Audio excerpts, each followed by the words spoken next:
And it is now just after 9 p.m. Eastern, and polls have just closed in the race for New York City mayor.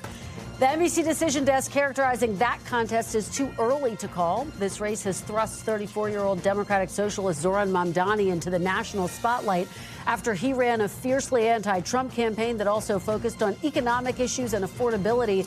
President Trump has threatened to cut off funding to the city if Mamdani wins.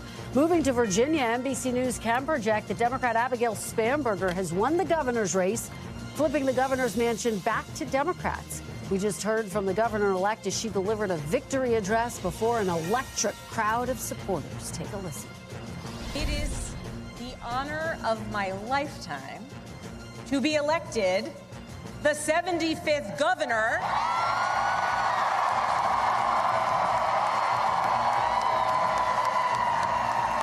of the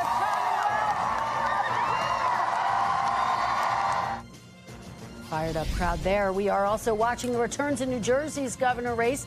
That race right now is too early to call, but the quick call for Democrats in Virginia perhaps boosting Democrats' hopes in the Garden State tonight. NBC's Steve Kornacki is at the big board with more results coming in from New Jersey. Steve, we are watching some of these hotly contested counties, particularly in northern New Jersey, very closely in the suburbs. What do you got? Yeah, we're at a pivot point in New Jersey right now with a third of the vote in statewide. Cheryl continuing to lead the tally here. But again, what you are almost entirely seeing right now are votes that were cast by mail or votes that were cast in the early voting period. So these are the most Democratic-friendly votes in these counties. The question now is, how Republican-friendly? How much does Chitterelli get out of the vote that was cast today, the Election Day vote? Because he's going to need it to be extremely Republican-friendly. Democrats had been talking for the last few weeks in New Jersey about being very encouraged by the early voting numbers and statistics that they were seeing, and that has certainly borne out in the results that we're seeing so far. I'll give you an example because we do have some of the same day, and this is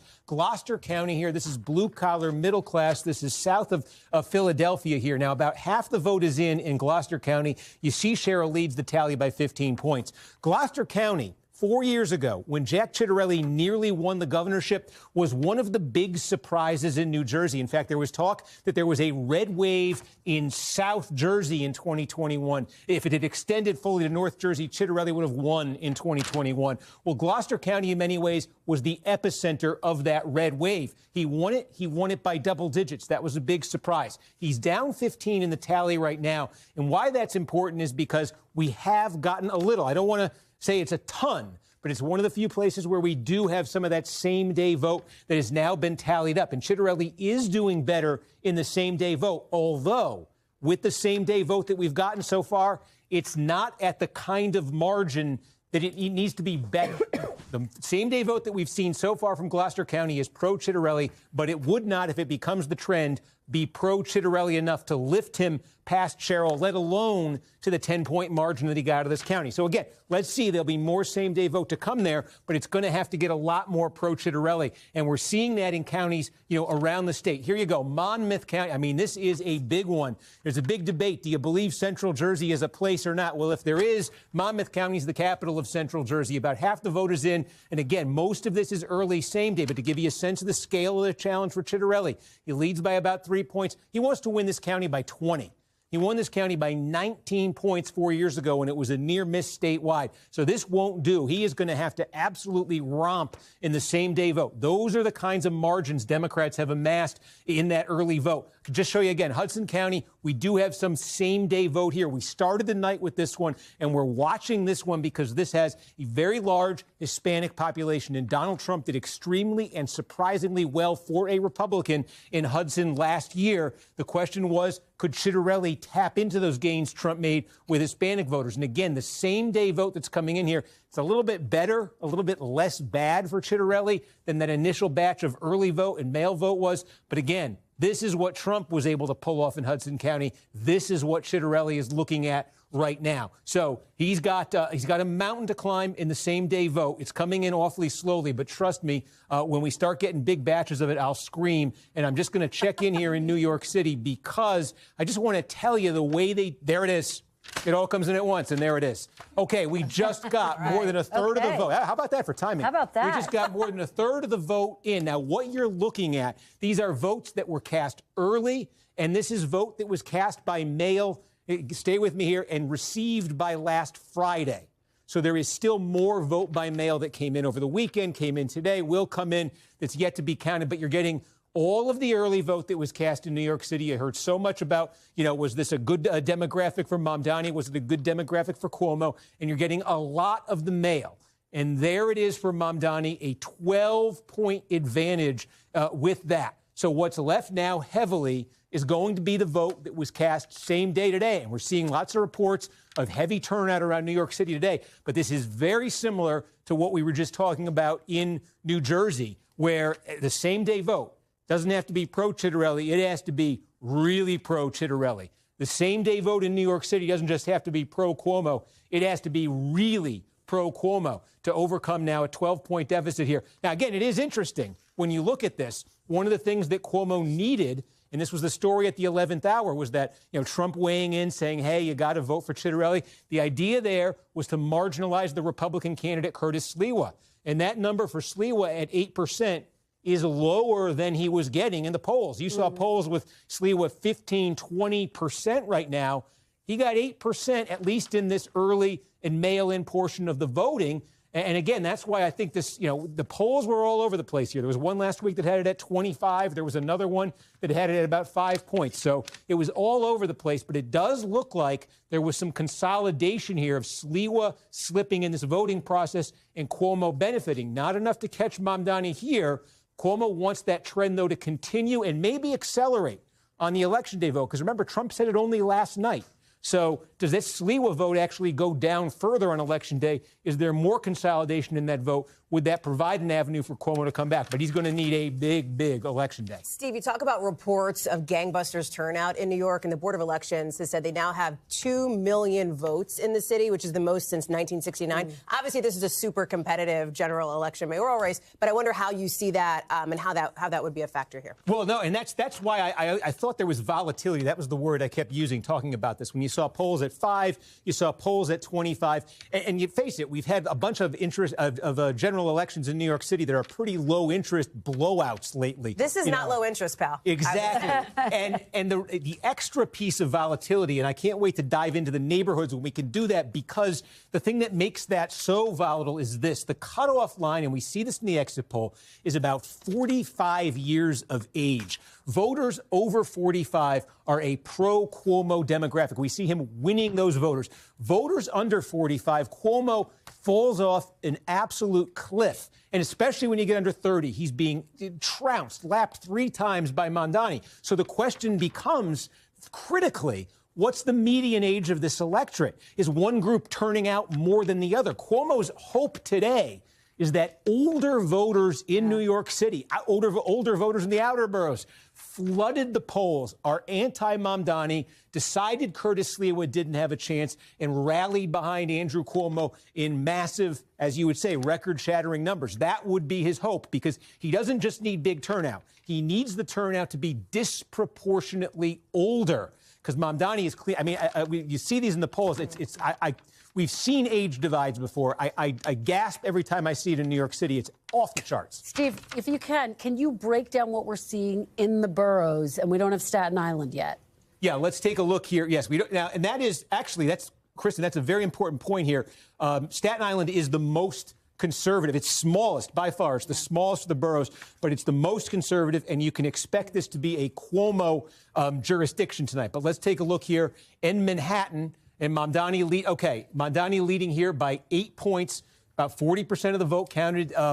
Cuomo, I think, was hoping to do very well. Upper West Side, maybe Upper East Side in particular, Cuomo was hoping to do particularly well. Bronx, I want to see, because this is interesting. We got about a quarter of the vote in the Bronx. Cuomo's folks have been hoping to do well here. Turnout, the question also was going to be maybe lower here. I think we're certainly seeing that, 28%. Take a look at Queens. If Cuomo's going to have a chance tonight, he's going to want to win Queens. Queens is where his family is from originally. His father, who ran for mayor a few decades ago, was the governor like his son. But you can see that's Queens. Now take a look over in Brooklyn. And Brooklyn is sort of the epicenter of Mamdani's movement here. Again, we talk about that age divide here. Neighborhoods in Brooklyn, there are some of them on the waterfront. This is the East River right here. There are some of them in Queens, but there's a lot in Brooklyn, with a lot of younger voters, college-educated voters, voters, sort of progressive, very politically engaged voters who've sort of been the backbone of this Mamdani effort. And so he's running up the score most here in Brooklyn. And again, yes, Staten Island is gray. It's great because it's Cuomo. There you go. It makes sense. I'm looking at it like you are, saying, why isn't Staten Island on there? Oh, man, we chose a very confusing color here to use. Okay. That makes so much more. I'm trying to figure this out in my head as we go through it. Why would Staten Island not report with the entire city? It did report Cuomo's winning it. Lee was in second place here. I mean, this is the most Republican-friendly by far. So, again, that actually clarifies the picture again. We're not waiting on a piece of the mail and the early vote that would make this closer. We have the mail vote. We have the early vote, most of the mail vote. We have the early vote, and this is the gap that Andrew Cuomo is looking at. And, again, this is okay. We've got some same-day report now, and I'm going to ask my producer's going to keep tabs on this. Now that we have the benchmark of that early vote, what clip is Cuomo winning, or what is he getting as the same day comes in? Because he's got to win it. He's got to win it by double digits. That would give him a chance here against Mamdani. All right, Steve, if you get any more votes, yell loudly, and we'll come right back to you. Thank you so much. We do want to head out to our reporters now. Joining us now is NBC News correspondent Sam Brock at Mamdani campaign headquarters, and NBC News correspondent Rahema Ellis, who's at the Cuomo campaign headquarters. Sam, let me start with you. The vote starting to come in. Mamdani has this early lead, but too early to call right now. The mood at the campaign, how are they feeling, particularly given that President Trump had that overnight endorsement of Andrew Cuomo? The mood right now, Kristen, is upbeat. It's optimistic. You don't see this entire room filled behind me, though it's starting to get that way for the simple fact that polls didn't close until 9 o'clock. To Steve's point a second ago about that vote line right around the age of 45 and what was it consisted of in the early vote, the median age for the early vote was 51, which theoretically would trend toward Cuomo, and yet that big dump still showed about an 11 or 12% advantage for Mamdani, although I know it's tightened a little bit since then. I'm going to hit you with a couple of other data points, and it's important to note this comes before President Trump's endorsement of Andrew Cuomo at the 11th hour, or like at the 6 or 7 o'clock hour last night, which is that when you dig into a lot of these polls, they show incredible enthusiasm for Zohran Mamdani. I'm thinking of the Quinnipiac poll right now. The voters were asked, how enthusiastic, excited are you about the candidate? More than 90% were enthusiastic about Mamdani. Under 70% were enthusiastic about Cuomo. For favorability, Mamdani was about a +5, +10. Cuomo was underwater at a -20. If I gave you all that information, Kristen, and then I told you that the New York City Board of Elections just reported 2 million votes cast so far in this, which is a figure that has not been seen in a mayoral race since the 1960s, when like 80-some-odd% of people were actually going out to vote. So it's virtually unprecedented in modern times. And all the energy appeared to be more so on one side of the equation, in this case, Zohran Mamdani. You would think that would be a good night for the campaign. We'll wait and we'll see. One thing, though, that is clear, you and Hallie have been talking about this all night, some of these exit polls are showing that New Yorkers, specifically describing the cost and housing, 72% said that housing and the cost of it is a major problem for them. That speaks directly to the vein of the Mamdani campaign that really singled in a real tangible form, right? Whether it's talking to cab drivers in the middle of the night, those that are manning halal carts on why they pay thousands of dollars when they should be paying hundreds just for the right to sell food, talking to working class families, really is keyed in on the idea that housing and healthcare is way too expensive. Childcare has been one of his big initiatives, universal childcare, which would cost, by the way, somewhere in the neighborhood of $6 billion. But for those worried that your taxes are going to go up and this is going to cause wealthy New Yorkers to just leave New York City as we know it, I think there's some important context to deliver. To be able to generate that kind of money, Mr. Mamdani has talked about raising taxes on millionaires 2% and also making the New York City corporate tax rate match New Jersey's. That requires, Kristen, an action from the state legislature. He can't do it unilaterally. So it's really important as we have a conversation about what it means to be a democratic socialist, wealth redistribution, even as we have conversations with folks who say they're just stunned by the level of discrepancy between the haves and the have-nots in New York City. And it's an issue that clearly has resonated with Americans across the country. Mamdani cannot come in assuming he wins on day one and just change the tax rates in New York City. It's impossible. I would also add to you, and you haven't really discussed it much tonight that I've heard so far, a big part of his appeal here in New York has been sort of the empathy he's described toward the Palestinian solidarity movement.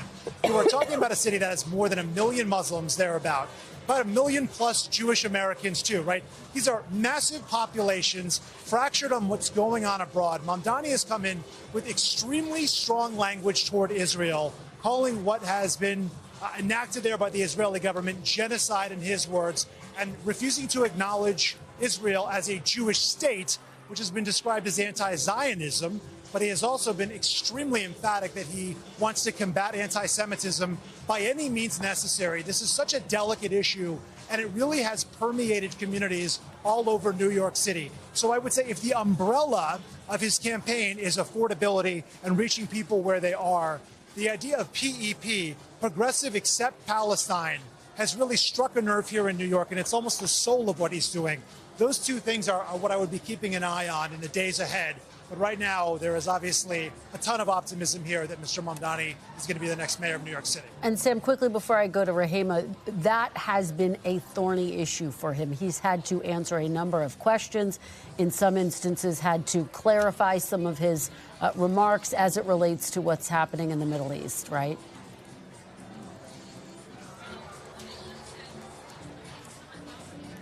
I'm so sorry, Kristen. I think you're asking about clarifying remarks. It's been a little bit loud here. I will say that at one point, Mr. Mamdani received a lot of criticism for condoning use of the phrase globalize the intifada, which for many Jews is a call to violence against the Jewish community. He said he's had conversations with rabbis and Jewish leaders throughout New York City and has come to the understanding that it had a very visceral tone, and he's since backed off of that. There are other positions that Mamdani has moderated when it comes to this conversation. But one thing that he will not change is the idea that Israel should not exist as a Jewish state. It gets to the cornerstone of Jewish identity. That is the fracture line, right? There's also comments that surfaced from 2023, which he said at a national convention for the DSA, when the boot of the NYPD is on your neck, it's laced with the IDF. Not exactly clear what he meant by that. This was tape that surfaced. It's since been confirmed, but he has been asked about it, hasn't really offered much other than I'm looking forward to working with people all over New York City and concentrating on a platform of affordability. He has stuck to those talking points. But this is big picture, such a major issue. And by the way, another component of this race, the Islamophobia as well. Kristen, there have been ads run by anti-Mamdani super PACs that have shown him in front of the World Trade Center towers being struck on 9/11. As you know, we won't even show that video when we're talking about the anniversary, let alone so flippantly in the middle of a political campaign. So the sensitivities around this issue are super elevated moving forward. Absolutely, Sam. Thanks for that reporting and for powering through. And I know it is really loud there. I really appreciate it. We'll come back to you soon. Rahema, let me turn to you. Sam talks about the fact that, yes, Mamdani's views on the Middle East have loomed large over this entire campaign, as has his message on affordability, with Governor Cuomo saying he is unrealistic in what he is promising. Governor Cuomo saying he has the experience to lead. And yet, of course, he has an incredibly complicated history as well, having resigned amid a series of scandals that loomed large over his entire campaign. And the question, can President Trump's 11th hour endorsement shake up this race? What's the vibe there? What are folks saying to you? This room has just filled up in the last 16 or 17 minutes or so, Kristen, when the polls closed here in New York. There is sort of a subdued optimism here. I was just talking to folks. They said that they are excited, but a little worried, but they are powering through with the hope and the expectation from their vantage point that they can pull out a victory here. According to the candidate just a few days ago, he said we're closing the gap fast between himself and with Mamdani. He said at this rate, we will win. We have to keep going strong. The point that they are making in all of this is that the number of people coming out, going to the polls, has gone through numbers that people had not expected. In fact, we're looking at a number that officially passed, as Sam was saying, the 2 million votes cast. And it's the first time in a mayoral election that that number has passed, that since 1969. And we know that some people were still standing in line to cast their votes at 9 o'clock. So there may be some additional numbers added to that. But the optimism is here. And to the point of how does Cuomo speak to the remarks that Mamdani makes about him and what Mamdani says he will provide for this city in terms of free buses, freezing the rent, and free universal child care. The words from Cuomo are, and this is his words, quoting, he calls it BS. And he has been campaigning, telling voters that that's not something that a mayor can do, that you need a state legislature in order to make any of these kinds of things come true. So Cuomo's attempt to appeal to voters was to say, understand what Cuomo's record has been. He was the Secretary of Housing and Urban Development under Clinton. He was a former Attorney General. He was a governor of New York until 4 years ago, as you point out, when he resigned in disgrace with some allegations of sexual harassment against him, of which he has denied all of that. So he's saying that he's the guy who could get into the job and in the office and start doing work at the very beginning. But some wonder about whether that's true, and they also wonder whether his record of past accomplishments makes any difference in this particular race that he's in. And will those numbers of the accelerated folks who are out and who are voting in this particular race, where are those numbers going to fall? Are they going to be the younger numbers going for Mamdani, or will it be some other voters while Cuomo is running as an independent? Will he also get Democrats voting for him? Kristen? All right, well, we're going to watch all of those questions very closely. Rahima Ellis, thank you so much. Hallie, I know you've been watching the exit polls for us. Yeah. What do you have? So let's stretch our legs and talk about it. Because there's some interesting stuff going on here when we talk about New York. And when you hear what Sam and Rahima talked about with their respective candidates, here's a news flash, some hot breaking news. New York City can be expensive, right? Everybody knows that. Voters know that. And when you look at the biggest issue in New York, it was cost of living, and it wasn't even close. Cost of living by a mile. Look at that. 55% of voters in New York City said that was the most important issue to them. And look at how they broke here. It may not surprise you, given what Steve is seeing on the big board with Zohran Mamdani. They broke for him, right, by a margin of something like 59, 60%. We're going to show that here next. And so this is an indication that this affordability message that Mamdani was laser focused on, we heard him talk about again and again, that this was effective for the voters who felt like cost of living was the most important thing. You see it here, 63% for Mamdani. We saw it, and Sam talked about it. People think the cost of housing is too high. That was an issue that was resonant for them. So that's one of the big threads we've been following tonight. The affordability message for Democrats, the economic message for Democrats. What's the other big thread we've been following? It is, can we extrapolate anything from this race, from the other races, to the midterms ahead of 2026? And this is where it gets kind of interesting when it looks at the voting for a change candidate. Look at this. Exit polls, when you look at candidate quality that mattered most, look at what it is. 27% say somebody who brings much needed change. They wanted to see a change candidate. We've seen this in elections before, right? Especially when the economic numbers are where they are. And look at how the vote break went there. 72% at last check went for Zohran Mamdani, of people who said that they wanted a change candidate. They broke for Mamdani overwhelmingly here. So the question is going to be for Democrats nationally, if you're going to read into anything from New York City, maybe how do you message yourself as a change candidate if you're a Democrat in one of these races? Now, I will say, here's my grain of salt. I've been saying it all night, and I think it's important to remember. New York City is very specific. There's a lot of nuance that is very New York City specific that may not be extrapolatable, if you will, to other places.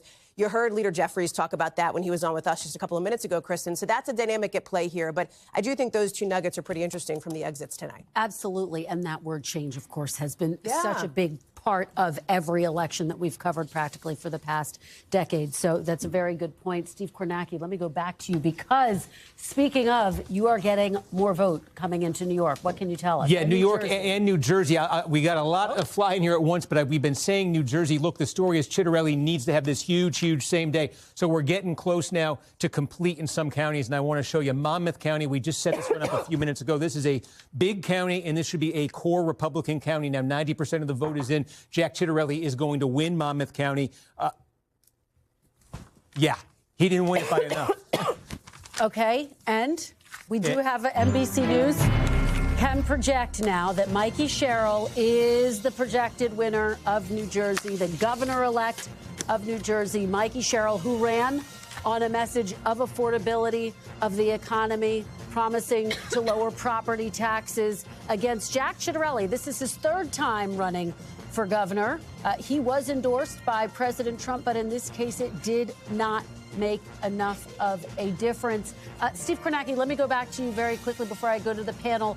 What are you seeing? How did Mikey Sherrill pull off this win? Yeah, look, I mean, Democrats, they were excited about how they did in the early voting, and that certainly held up. And, you know, again, the same day is just, I was put this up a minute ago, but at 9 points, you know, Republicans want this to be a 20-point county, maybe even more than a 20-point county. So Sherrill certainly doing well relative for how you'd expect Democrats to do here. You know, Bergen County, we're still waiting a bit on. But she is overperforming everywhere that we've got results. OK, Gloucester County, this is another one. We set this one up a little while ago. Sherrill continues to lead in Gloucester County. Now, more than 80% of the vote is in Gloucester County. This was where we had, you know, we said in 2021, there was a red wave in New Jersey, and it started in Gloucester County. Chitterelli won it by double digits. He may not even get to 500. He may not even win it tonight. So, again, Sherrill outperforming certainly how Phil Murphy had done in 2021 there. So we're just seeing this throughout New Jersey. It's adding up not just to a Sherrill win. It's adding up to what looks like to be a very solid Sherrill win here on top of what we saw out of Virginia for Abigail Spanberger there. And I just wanted to go over to New York City because, again, this is where things are really, if I'm a little discombobulated, it's because I'm trying to juggle what's happening here right now. Now, look how quick this has happened. Remember, we got the early vote in New York City, and that took us to just under 40%. This is same-day vote that's come in since then. It's taken it up to 60% of the vote. Now, remember, Cuomo trailed by about 12 points in that early vote. You can see that margin has come down. It's down to 8 points here. So we said Cuomo needs to have a big when they count up the vote that was cast today, which is what they're doing right now, which is what most of this remaining vote is. He's got to do big. Now, the number's been jumping around, but we're keeping a close eye on it. Right before I came on, the most recent number we had was Cuomo was winning the same day vote, 46 to 45%. Now, if he's going to actually catch Mamdani, it's got to be a bigger spread than that. It's probably got to be about an 8-10-point spread for Cuomo. So he's not currently trending at the level he needs to. He'd have to pick that up. But it is enough here for him to pull us within 8 points. That's 60%. And again, Sliwa, we talked about those voters kind of abandoning him for Cuomo. Clearly, that is something that happened here in New York City. Okay, well, it's getting more dynamic in New York City. Steve, stand by. We're going to check back in with you in just a moment. I do want to head out to Stephanie Gosk. She is at Mikey Sherrill's headquarters in New Brunswick, where, Steph, the celebrations have begun. We can hear them behind you, waiting now for the candidate, the governor-elect, to come out and deliver her victory speech. Yeah, well, that should be happening probably pretty soon. You know, it's interesting, Kristen, because some people are saying that this race was going to be really tight, that it could be going into the wee hours of the morning, and it is not even 9:30 yet, and we have a winner. That sounds like a demonstrative win. People in this room are realizing that right now. The feeling here is electric, and at this point, when you look at those numbers, you have to start wondering whether that referendum on Donald Trump that Mikey Sherrill was trying to have in this election, attaching her competitor to Donald Trump, whether that has worked. And if it has worked, whether there might be some way to extrapolate that out so that this result tonight is the bellwether that some people thought it might be as you look forward to the midterm elections. I don't want to overstate it, and I know it's too soon to make that kind of analysis completely, but people in this room are starting to talk about that, and you can really feel the energy and the excitement for what's happened here in New Jersey today. All right, Stephanie Gosk, thank you so much for that. We'll come back to you when she takes the podium and delivers her acceptance speech. We really appreciate it. But joining me now is former Republican governor of New Jersey, Christine Todd Whitman, who has endorsed Mikey Sherrill. Governor, thank you for joining me. Your reaction to the big news we just called this race. I am delighted. It's been a great night for women across the board, in Virginia as well, and several other races. But this is terrific for New Jersey. It really is. It means we're going to have a governor who's going to care about New Jersey, not care about what the president wants. And that's what people want. They want someone who's going to focus on their issues, not try to please someone in Washington. And I'm just delighted. And it finally means that we'll stop introducing me as the first and only female governor of New Jersey. You have a little bit of company now, another history-making moment, that is for sure. Governor Whitman, let me ask you one of the big questions of the night. New Jersey's obviously a blue state. It's also a state where President Trump made some significant gains in the last elections, in part by driving out Latino voters. And one of the big questions hovering over this evening was, could Mikey Sherrill, could other Democrats start to win back that coalition? Democrats potentially could draw too many lessons from these races. But what, if anything, do you think the lessons are here in this race? Well, I mean, it's clear that Mikey had the message that people wanted to hear, because she's been outperforming in almost every county. Everywhere you look, she's been outperforming what was expected of her and what's happened in the past for Democrats or previous gubernatorial candidates. And conversely, Jack has been underperforming, and this is his third time around. So if Republicans are going to lock in the Hispanic vote, they should have done it by now.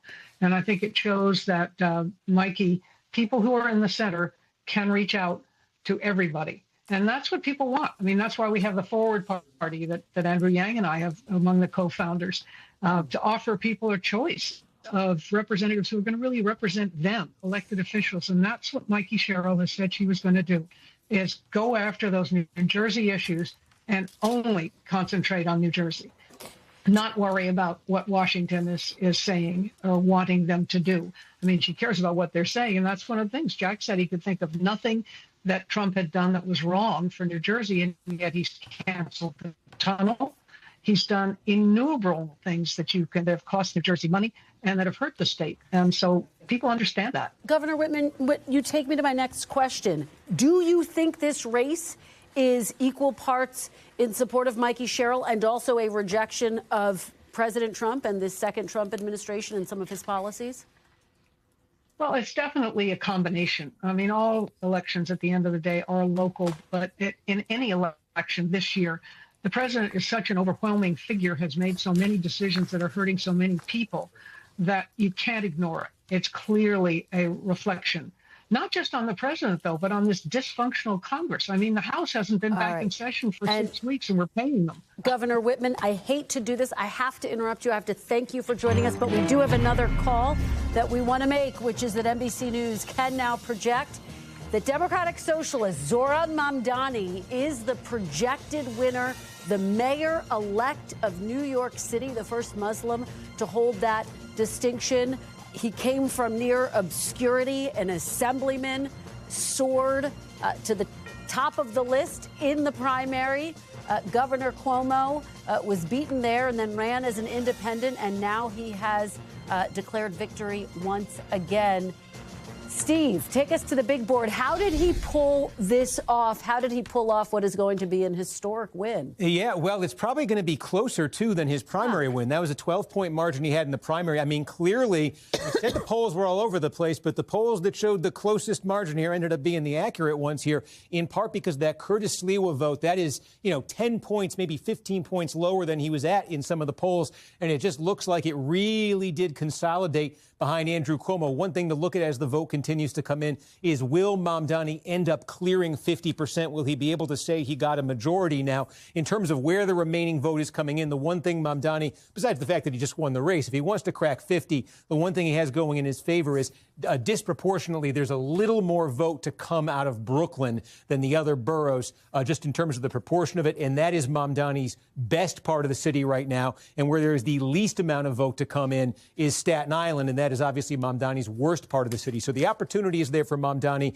to get over 50%. We'll see. Could he make this a double-digit win over Cuomo? We'll see. But again, you think about this. This is the Democratic nominee in one of the most strongly Democratic cities in the United States. And in the general election, you're looking at maybe, a 10-point win, maybe a high single-digit win. So there ended up being a lot of folks in the city who were not willing to vote for Zohran Mamdani, even though he's with the Democrats, and even though the Democrats typically win New York City elections, by open lengths. So there was consolidation here. I think it's noteworthy as well. In our exit poll, we asked folks if it was just a two-person race, Cuomo versus Mamdani, and it was basically dead even in our exit poll there. So if you're the Cuomo campaign, you're seeing this consolidation. One thing you're probably thinking of is, geez, hey, They got Eric Adams, the incumbent mayor, to drop out and get behind Cuomo. What if they could have actually gotten Curtis Sliwa out of this race and gotten full consolidation? This thing would be, in fact, a real nail biter right now. And just, one final point as we watch the final results come in with Cuomo losing. Probably going to be a lot of talk that this is the end of that Cuomo dynasty, that goes back decades, I should say, with his father. His father, almost 50 years ago, ran for mayor of New York City, lost the Democratic primary, continued his candidacy as a third-party candidate in the general election, just like his son. And Mario Cuomo lost that election to Ed Koch, 50 to 41%. And that might be exactly where this thing lands tonight. Unbelievable. Well, they do say history repeats itself. Thank you, Steve. Keep us posted. We're going to come back to you with any other big updates. But this is fascinating. Hallie, 34 years old. Politically speaking, this is to some extent an earthquake, what he has just pulled off. He's a Democratic socialist. He has promised a range of socialist policies that Andrew Cuomo says are completely unrealistic. But he convinced New York voters that he was the right person for this job at age 34. A year ago, were you talking about Zohran Mamdani? No. Nobody was, right? I mean, this is somebody who came onto the scene. Obviously, he was somebody who was known to locals there in the area. It is an incredible story. Now the mayor of the biggest city in the country, 8 million plus people here. And so it is a night to take that in. I'm so curious to see the reaction from campaign headquarters. I'm sure he will come out and be speaking at some point tonight, and we'll be listening into that. The other sort of interesting piece to this here, too, and there's so much to say, right, about the nuances of New York City in particular, about his laser focus to the point that it kind of became a meme, right, on affordability, on the cost of living, pivoting every question to talk about this and how critical this was for New Yorkers and how that resonated with so many people, obviously, in New York. And so many people who had some concerns, as Steve has just laid out here, who did not back Mamdani here, despite the fact that he is, of course, the projected mayor. The other interesting component to this, and obviously we're a national political journalist hat on here, but Donald Trump, President Trump, now has a foil. Yes, he does. In Mayor-elect Mamdani here, to the degree that Mamdani has talked about, looking to find areas where he can work together with them, but not so much, right? I mean, this is not an Andrew Cuomo situation here. So I think that's another interesting dynamic to watch. And the generation, the age gap piece of it. I mean, if Steve Kornacki tells you he gasps when he sees a statistic, then you know that that's really attention getting. And that's been so striking anecdotally in the data to see the way the young people have turned out for him. A really sort of generational candidate here, Kristen. And I think, Leanne, Democrats are scratching their heads and will try to figure out what exactly this all means. But what lessons do they take from a Zohran Mamdani victory and an Abigail Spanberger victory? Both messages on affordability, but two very different approaches. And to Hallie's point, President Trump getting ready to wrap the entire Democratic Party around Zohran Mamdani. It's one of the reasons, arguably, that Democrats were a little bit jittery about a potential Mamdani. Yeah, Chuck victory. Schumer still has not Schumer mystery here. Mamdani, he put out a statement tonight saying that this is proof that Trump's policies are not working, that people care about affordability, but he still did not mention Mamdani in that statement. But Democrats, the takeaway is that cost is the #1 issue that Democrats have to focus on moving forward. And you have to know your district, regardless of who you're talking to. Mamdani is talking to very liberal New York City. Mickey Sherrill's talking to New Jersey, and Abigail Spanberger to more rural Virginia with the D.C. suburbs, of course. Actually weigh in here, because to that point, Zohran Mamdani knew his constituents, his audience. He also, not just in terms of messaging, but strategy. He found new ways to reach out to voters on social media. I mean, he was at the clubs last night at midnight, rocking out. He gets it. He meets people where they are. And we've not seen that since Obama, in a real sort of authentic way. And you could tell that's who he is. But I'm sorry, your question. Well, let me just say, to Leanne's point, they all were speaking to their individual states and their individual districts, but the message was the same, which is life is too expensive for you today. Here's what I think the top takeaway for the Democratic Party is right now. Record turnout in all of these races. Second, an overwhelming rejection of Trump's failed economy. Third, affordability is a winning message for Democrats, not hyper-focusing on Trump, focusing on people's pocketbook issues. The third is Each one of these candidates have now built a new winning coalition. Up record numbers of independents, non-college, black males, young voters. All of those people, that coalition that Donald Trump built in this last election has now bled over and is now voting Democrat. So my top takeaway is that Trump has a huge problem. I'm curious how Democrats are going to leverage this now in the shutdown fight, because they've had an incredible win tonight. Okay. And a rejection of the president. I'm going to come to you in one sec, but we do have another projection to make. NBC News can now project that Jay Jones has won the race for Attorney General in Virginia. This is hugely significant. He has unseated the incumbent, Jason Miyares, despite the fact that a controversy loomed over his campaign after 2022 text messages were revealed, showing that he had made violent comments about one of his political rivals, and yet that massive victory by Abigail Spanberger may have pulled him over the finish line in this race, because there was a lot of consternation within the Democratic Party about his campaign, and yet Jay Jones is now the projected winner, the Attorney General-elect of Virginia.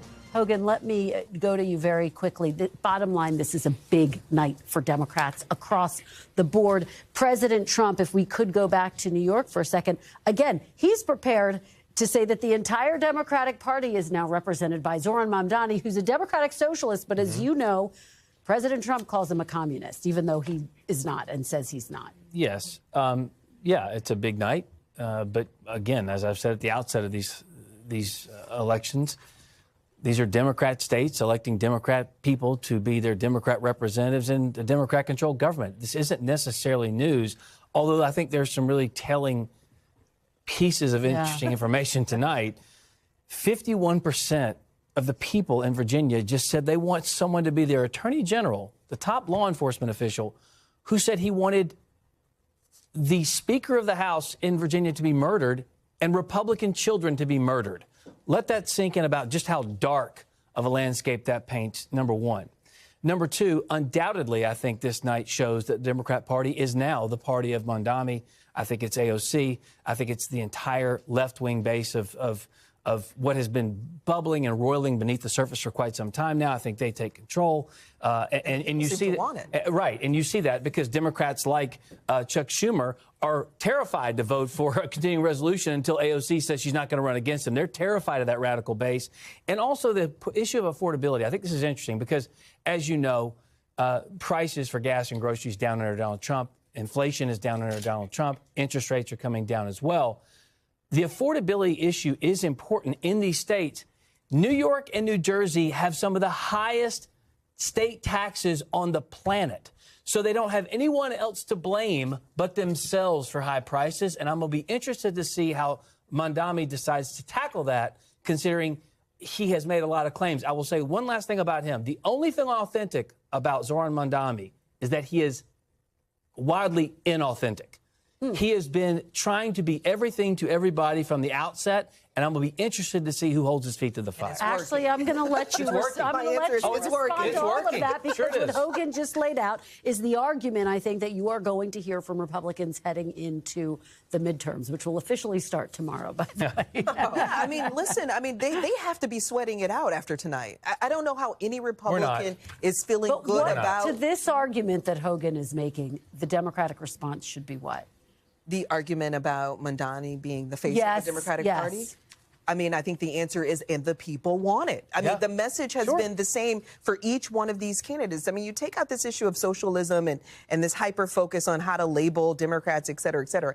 The point is, though, the message in each one of these races has been the same, which is, again, life is too expensive. The president came in, he said he's going to lower your costs. He's failed to do that on multiple different fronts. Some groceries have gone up. There are a number of groceries that have gone up. Oh, absolutely. Electricity bills have gone up. I mean, everything has gone up. I mean, the reality is, I don't care what the spin is. People are experiencing this in their everyday lives, me included. So the reality is these polls aren't lying. The votes don't lie either. You've had record turnout. A new coalition's been built tonight, all based on the fact that the Trump has produce a failed economy. Let's just make the point that it is presented differently in each of these races. When you talk about affordability in the economy, that's the key. Right? Exactly. That's what I'm saying. I mean, Abigail Spanberger is not Zohar Mamdani, right? They're not running the same kind of campaign. But the reality is that has been the problem with the Democratic Party, is that we find a cookie cutter issue and then we think and expect each candidate to present it the same. To Leanne's point, that's not how it works. It all has a ladder up to the same message, which is life is too expensive, but everybody communicates it differently based on their local base. You look at the key groups, too, that drove this victory, this projected victory here for Zohar Mamdani, and it's interesting because we talked about, we're showing it up on screen here, people under 30, right? That's that age gap, the sort of generational piece of it that Steve's been talking about. Asian American voters, college grads, and listen, renters. Yeah. He said again and again, you're paying too much for your rent. The median rent in New York City is about $3,500, right now across the city. And so his point is it's too high. I can't believe Cuomo didn't do better amongst the 45 and under bracket, because I think the picture you have of him is like from the 80s. Okay. We'll have a graphics discussion later. We're clearly making a list. I saw that picture. I was like, wait, what is this? The last thing I'll say on the economy, it's so interesting for me to hear this conversation, is Kristen and I have sat last year, talking about the economy, and 2 years before that, and the year before that too, is that there was this dynamic that happened, and I'm curious as to both of your thoughts on this. Last year, when the economy was obviously such a big issue for people, where the numbers were showing that those economic indicators were largely going in the right direction, and yet, and I was out there and I did a bunch of, talking to voters on the ground, people felt like the economy sucked. They felt like the economy wasn't working for them, despite what the numbers show. Here you are, and I hear you making the case that some of these economic indicators are good. By the way, gas is going down, right? The price of gas. Inflation has ticked down. The stock market has been hitting record highs, right? Like those things are true, and yet people don't feel it. They don't feel good about that. We talked so much about a vibe session over the course of the last year. And I just think it's interesting now that you're seeing people, choose a different direction in Virginia, in New Jersey, and in New York City, or in those two states on that. Yeah, but like I said before, one of the most offensive things you can do as a candidate is try and tell the electorate what they are feeling and what they're experiencing isn't true. We just saw this in the last election when Democrats said, no, the border's closed. What are you talking about? No, you're not paying more for gas and groceries. No, what are you talking about? The crime isn't high. What do you mean? We fixed all of those things. And now, final point, then we're going to go out to I guess I'm confused because the point is the voters tonight have spoken overwhelmingly with one voice, and they've all said the economy is horrible. It's abysmal for them. These are interesting sample sizes as we talk about. What's this going to do into the 26th? These are all Democrat blue states. These are all Democrat blue states. And we should note, as we're seeing also in these exit polls, that the economy is the biggest issue for voters, as you see right there in that New Jersey exit poll. Taxes, healthcare, all. Let's pause this fantastic conversation. I want to head out to Sam Brock, who is back with us at the Mamdani headquarters. Sam, what are folks saying there? Are they celebrating already? It's interesting, Kristen, there was almost like a delayed reaction. NBC News called the race for Zohar Mamdani.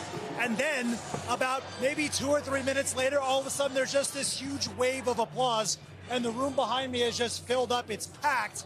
No insight as of this moment as to when we're going to hear from Zohar Mamdani. But look, if I told you 5 months ago, Kristen, 6 months ago, before the primary, that this 34-year-old, the youngest mayor in New York City, or he will be in more than 100 years, was going to be on this supernova rise, many people probably would have said you're crazy, partly because of the fact that his known quantity element was basically non-existent. He was polling at around 1%. We were talking about around the roundtable the idea that the Democratic Party in the 30 states that track registration has hemorrhaged Democratic voters in the last election cycle, all 30 of them. What has Zohar Mamdani done beyond just the affordability messaging? He's pulled in people that either weren't part of the process or were not aligned with the Democrats in the last couple of election cycles. And I'm talking about first-generation immigrants, younger voters, educated voters, Southeast Asian, Muslim, some Jewish voters, people that felt disaffected from politics. Kristen, there's this great video that he's posted online. He went to the Bronx right after the 2024 election, and he was talking to people and just asking them how they felt about politics in general. And they just felt so disappointed in the state of affairs. None of them wanted to get involved. A year later, he comes back, and some of the folks were recognizing Mamdani, giving him high fives, and saying how inspired they were by his messaging. So I know a second ago you were describing comments about whether or not people perceive him as authentic or inauthentic. When it comes to the empathy and the care about people, as he says, the human dignity component, of being a Democratic socialist. Feeling that did resonate, right? He's approaching right now, and I haven't checked the latest numbers, it looks like on your screen around 50%. Okay, that was not where Zoran was for most of his campaign. Even the most optimistic polls generally had him at 46, 47, Cuomo in the mid to high 30s. So he might be overperforming here, or perhaps Sliwa is underperforming after Trump's endorsement. Either way, he's close to 50%. It is a new day and age in New York City because this is a Democratic socialist platform, although let's be very clear, Mr. Mamdani has distanced himself from the national DSA on some issues, and it is going to be fascinating to see how they work through that dynamic. Because while he has absolutely talked about using wealth redistribution through taxation on wealthier New Yorkers, he has said, I'm not completely convinced I have to do that, especially if Governor Hochul isn't going to go along with it. The DSA platform at its core, part of that is about taxing wealthier Americans to provide services to others. We'll see how that plays out. As far as what he's actually proposed, the biggest linchpin is going to be his universal child care. It's got a $6 billion estimated price tag, Kristen, but so many Americans and New Yorkers have been paying tens of thousands of dollars worried about their families. Could be a game changer if he's able to pull it off. You're absolutely right. You talk about the fact that he meets Americans where they are. That was one of the keys to former President Barack Obama's victory, who, of course, called him to offer to be a sounding board to him in the final days of this campaign. Sam Brock, fantastic reporting there. Thank you so much. We really appreciate it. Let's head back to Rahema, who is at the headquarters of Andrew Cuomo. Rahema, look, Andrew Cuomo thought perhaps that last-minute overnight endorsement by President Trump could help him peel away some of Curtis Sliwa's supporters. He did, in fact, but it just wasn't enough to get him over the finish line. He, by his own acknowledgement, was a flawed candidate. That, and you should hear the music. I don't know if you can, but the song is Don't Go Breaking My Heart. The mood here is kind of heartbreaking.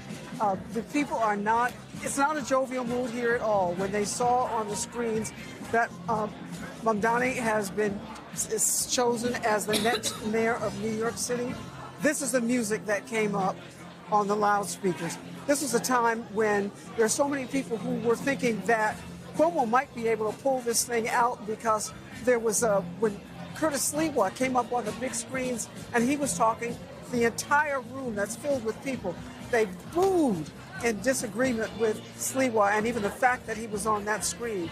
And then there was a moment when the numbers came in about how Cuomo was doing in terms of New York City, and it looked like he was up. A roar of cheer went up in this room. They were hopeful. Their expectations was that maybe he could pull it out. As a former governor of New York said that he thought that the polls were closing. And one of the things that may have prevented him is that Curtis Sliwa did not drop out, as Eric Adams did in terms of mayor, and endorse him. But what will happen now, I think that people are still lingering here, thinking that their candidate will come out and address them. What he will say to them certainly is yet to be determined about the support that he got from this crowd. He had tried to do this. This was a moment for Andrew Cuomo to try and reinvigorate his political career after he had left the office of governor in disgrace only 4 years ago. He was campaigning on the same kind of issues that Mamdani was, and that was affordability, that was about safety, and he was saying that he had a record of doing those things and creating affordable housing, hiring more police. It resonated with the people who were filling this room tonight, but apparently it did not resonate with all of the New Yorkers, and the majority of them who went out to the polls and cast their ballots. So it was an effort that he said he thought he could win at the rate that the polls were closing. We talked before about how the numbers of people who turned out is history-making in this city in terms of the numbers who turned out for a mayoral race. But it was not enough for Andrew Cuomo to turn around his political fortunes. Kristen? It certainly was not. Rahema Ellis, thank you so much for being there for us tonight. We really appreciate it. Appreciate your reporting. Joining me now is Faz Shakur, political advisor to Senator Bernie Sanders and founder of More Perfect Union. Thank you so much for joining me, Faz. Really appreciate it. Want to start off by getting your reaction to this win by Zoran Mamdani. What are the broader implications and lessons you think Democrats should take from tonight? Well, overjoyed for Zoran. It's a huge win. He made the case and then demonstrated that he could expand the electorate and draw people in who didn't vote in 2024 and who've sat out previous elections. So I think that's a great win. I think he comes in with a mandate to govern. That said, I will be honest with you, Kristen, I harbor some anger and resentment towards the billionaire class who decided to relitigate the primary. I mean, he won by 12 points in the primary. They spent $30 million plus against him. Then they go into the general. I think he's coasting really to a place of 75, 80% support in the city to win with a huge mandate. And they say, let's go spend another $15 million. Let's go get more billionaire support. Let's go drag this through another primary. We see essentially the relitigation and result of it all over again. But I do think that at the end of the day, Zoran's win is a huge mandate for him and in a hopefully an argument to a lot of Democrats that you can campaign on an aspirational vision and try to demonstrate that there are certain solution orientations, not just merely being opposed to Trump, that are very popular. And how does Mr. Mamdani put his proposals into action? There will be a lot of pressure for him to show that these are realistic proposals because, as you know, Andrew Cuomo ran a campaign saying that he was offering pie-in-the-sky proposals. He ran it twice, Kristen, and he ran it with a bunch of billionaire backing. I mean, there was no Andrew Cuomo campaign without a bunch of billionaires, whether it's Bloomberg or Ackman or whomever else, spending a ton of money on the outside to try to damage the argument that Zoran Mamdani has both positive solutions that are addressing New Yorkers' needs. And I think one of the things that got lost in the fact that Zoran, when he's offering his ideas, whether it's fast and free buses or the municipal grocery stores or freezing the rent, or taxing the wealthy, that each of them is tied directly to mayoral authority, that he had looked at what are the possibilities that the mayor could enact some of these ideas. Obviously will require the support and assistance of others within the state, but they're not pie in the sky. They're just simply authorities that most prior mayors had not wanted to use. They did not want to take on the wealthy class, did not want to take real estate developers on. And here comes Zoran saying, you can and we will. And I think the integrity that he showed during the campaign should hopefully build confidence in people that he will do it. He will build more support and he will be able to accomplish many of the things he talked about. Hey, Faz, it's Hallie. Good to see you, and thanks for being on. So when you talk about stepping back and pulling back out of just New York for a second here, when you look at Mamdani and this victory that's projected by NBC News, you look at, for example, first-time voters. 17% based on the exit polls of the electorate in New York City said they were voting for the very first time. And of those first-time voters, you can see it here on screen, 6 in 10 went for Mamdani, right? So he was able to pull out a lot of these, not just pull out first-time voters, but get them to break for him.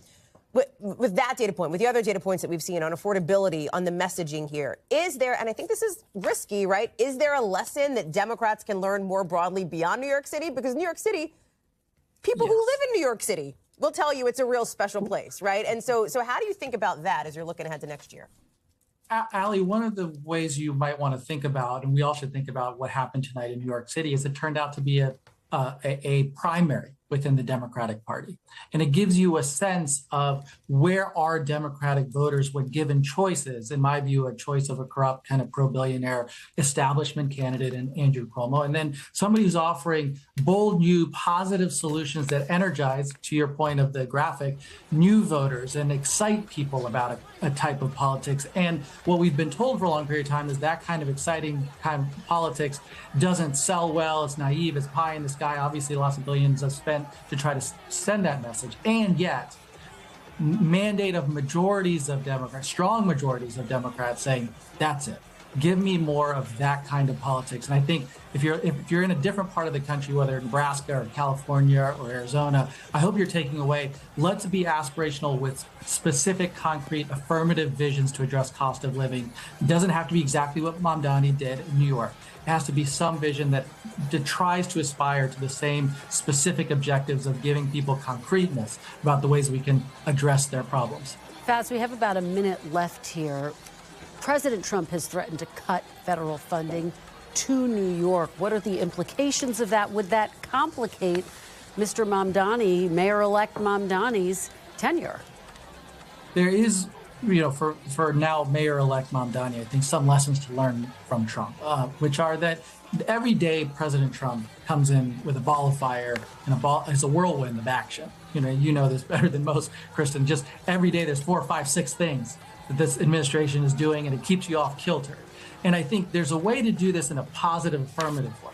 If you're Zohran Mamdani, you don't get sucked into the places where Donald Trump wants to be, troll you and say you're going to react to everything he does. Stay on your front foot and be a positive, action-oriented Democrat who shows that we can do things on housing. We can do things on setting up grocery stores. I think you could think culturally, standing up compelling musical concerts in Central Park, be community-oriented, make this a place of a destination again that international travelers want to come to. Tell people New York is open for business. Please come back. So many people have decided not to come to New York City because of the tariffs and all of the immigration actions. I think he can send a different message. Faz Shakur, thank you so much for joining us. We do want to go to Mikey Sherrill's headquarters, where the governor-elect of New Jersey is about to address her supporters who are cheering and celebrating her victory over Jack Ciattarelli. The third time Ciattarelli has run and made a play for the governorship. Tonight was Mikey Sherrill's night. She ran on a message of affordability, on a message of bringing down people's property taxes, and she becomes the second woman governor of New Jersey tonight. And there you see her waving to the crowd. Let's listen in to Mikey Sherrill.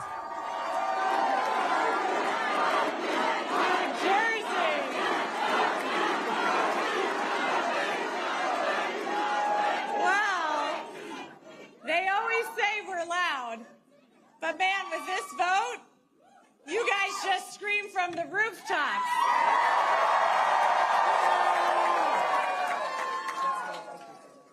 And people around the country have heard you. I hear you too. This was a tough fight, and this is a tough state. But I know you, New Jersey, and I love you. I've fought for you. I've spoken with thousands of you over this last year. I know your struggles. I know your hopes. I know your dreams. So serving you is worth any tough fight I have to take on, and I am incredibly honored to be your next governor.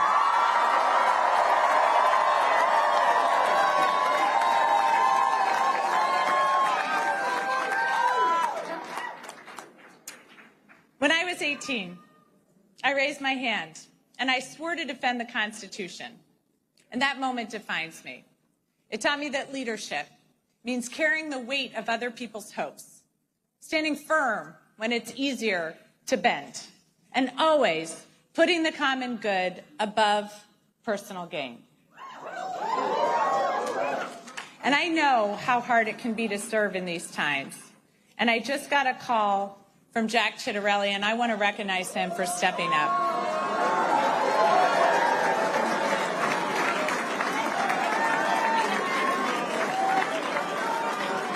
And all of you know, I love our history, and our state motto has always stuck with me. In 1777, New Jersey was one of the first states to choose a motto. Anybody? Liberty and prosperity. I'm going to get some more civics education going. We'll get that known by all. But it was a demand for freedom from oppression and a commitment to creating better opportunity and a better future. That idea has defined us for almost 250 years. We fought for liberty at the crossroads of the American Revolution, turning the tide for our young nation at the battles of Trenton and Princeton. We offered prosperity as we built the nation during the Industrial Revolution. We've been the cradle of scientific discovery, inventing everything from the light bulb to the laser. Liberty and prosperity. I've seen the genius in that motto over the last year, because both are essential in our democracy. And as the president is backing away from this ideal, cutting SNAP, ripping away health care, terminating Gateway, we here in New Jersey are bound to fight for a different future for our children.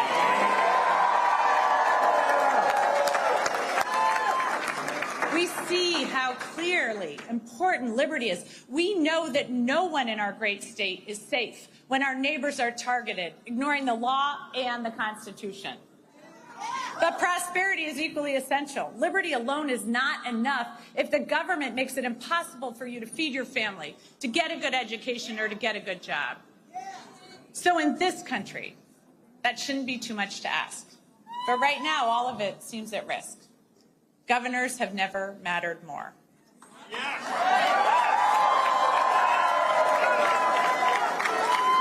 And in this state, I am determined to build prosperity for all of our citizens.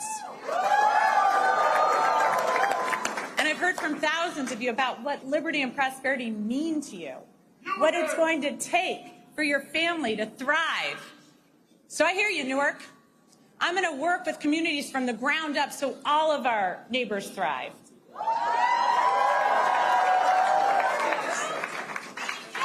I hear you, Sham, so I'm going to declare a state of emergency on day one to drive down your utility costs. I hear you, Westfield, so I'm going to make sure our kids are safe online and schools have the resources they need to address the mental health crisis. I hear you, Jersey City, so I'm going to hold government accountable, balancing individual liberty with collective responsibility, ensuring people are safe, healthy, educated, and free to pursue their dreams. I hear you, New Jersey. Good government doesn't just manage problems, it solves them.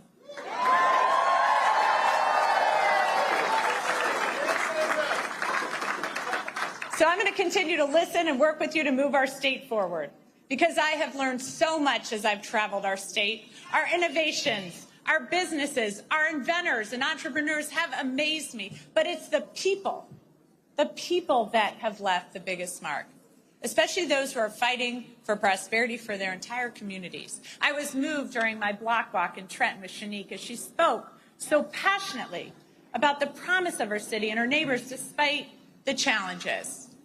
I love the group of young men from Monroe who've been hard at work on this campaign. They want a seat at the table, and they're ready to fight for their future.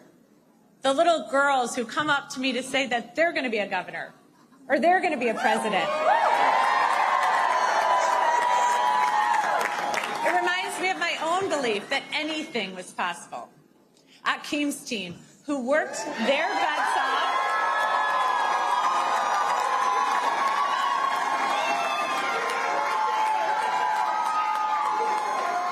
knocked over 60,000 doors.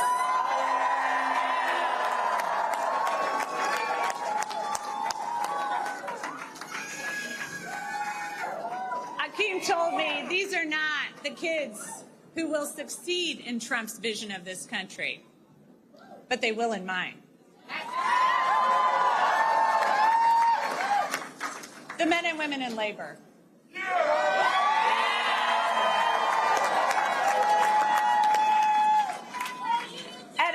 Union jobs at a time when our economy is set up to make it harder and harder for working people. You know what? They don't just fight for their brothers and sisters in labor. They fight for all of us. For working families everywhere, so everyone has a shot. So thank you. Thank you to each and every person here tonight and across the state who's worked hard over the last year. Thanks to the thousands of volunteers who made millions of calls, texts, and canvases, to everyone who's ready to stand and demand a better future for our kids and our families, to my running mate, Dr. Dale Caldwell.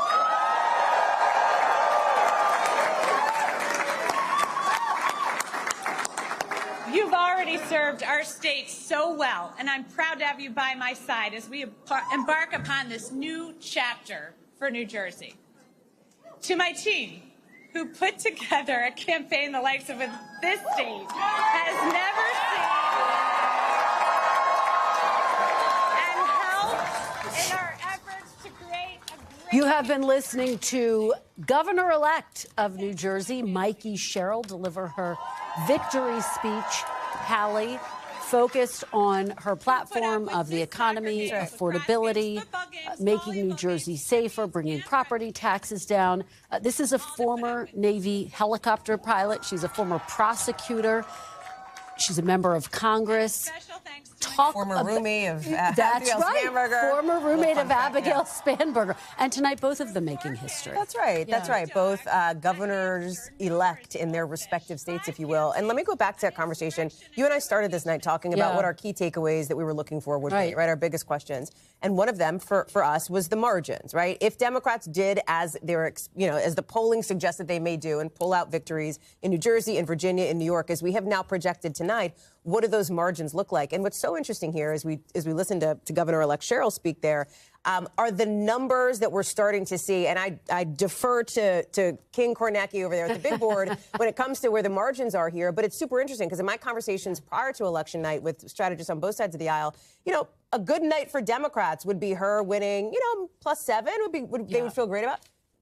She's certainly on track to do that, if not way exceed that, Steve. Yeah, I mean, look, we've got 83% of the vote in right now. Cheryl's winning by more than 13 points. Now, again, we've said it is the vote that was cast today that's still coming in. It's more Republican friendly. So expect this to come down. But if this lands in double digits, that's entirely conceivable right now. And I think one of the stories coming out of New Jersey is, the floor absolutely fell out for Jack Ciattarelli for two reasons tonight. If you remember at the start of the show, if you were watching, we said that there was sort of a dream Republican coalition that Ciattarelli was trying to put together in New Jersey. And it would have, if successful, combined what worked for him when he nearly won the state in 2021 and what worked for Trump when he made such big gains in New Jersey last year in 2024, because they each had very different constituencies. Ciattarelli was trying to bring those together tonight. So we have two counties that really kind of epitomize this. Number one, this is where Ciattarelli did great in 2021. Hunterdon County, I'm going to put it up on the screen right now because we basically got all the vote in. Now, Ciattarelli has won here. Hunterdon County, this is genteel. This is farm country. This is folks with money. This has the highest concentration of voters with a college degree of any county in the state. This has the second highest median income. These are voters who, by and large, aren't nuts about the Democrats who run Trenton, okay? But there's a lot of voters here, and we talk about these voters nationally who fit that profile, college-educated, upscale, professional class voters who don't like Donald Trump. So check this out. 5-point win for Ciattarelli tonight in Hunterdon. That is basically, in fact, it's a point or two less than it was for Donald Trump last year. Now go back to Ciattarelli's campaign in 2021.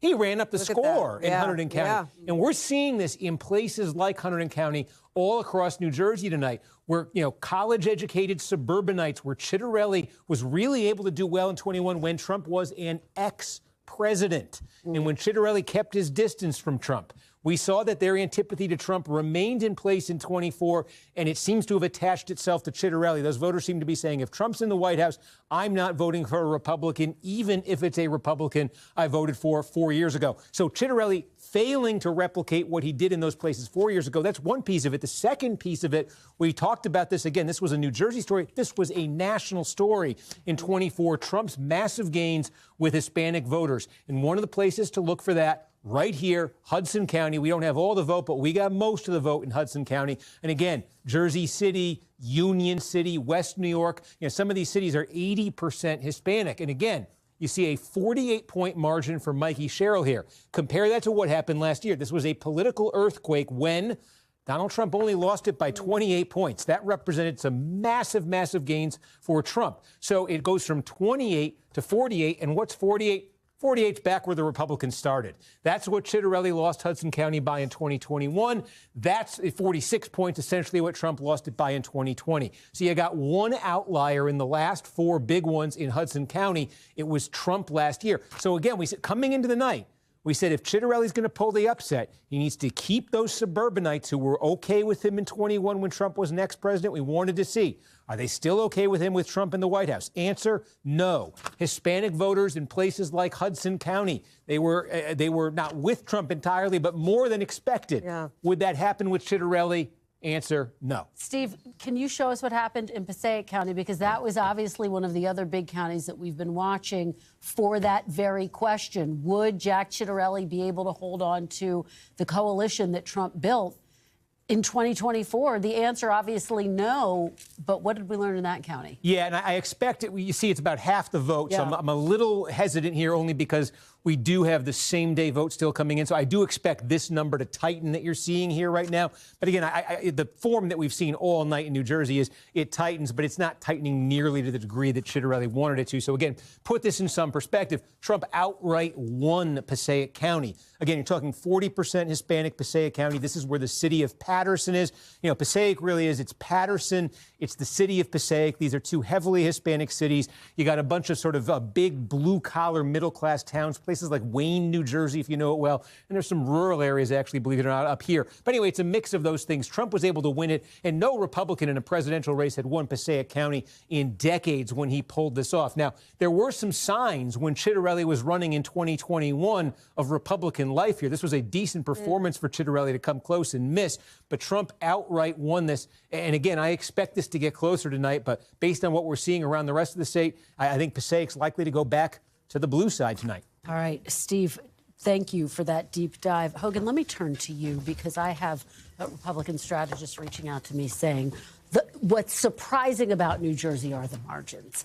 That as Hallie was setting up, the hope was that they would be able to keep this to single digits, maybe 6, maybe 5 points, that would be a good night for Republicans if they couldn't have an outright win. I know that you're saying, look, this is a blue state, so let's not overread what happened here. Sure. At the same time, are there some lessons for Republicans as you turn your sights toward the midterms? There are always lessons to be learned in campaigns, especially when you lose them. What could you have done differently?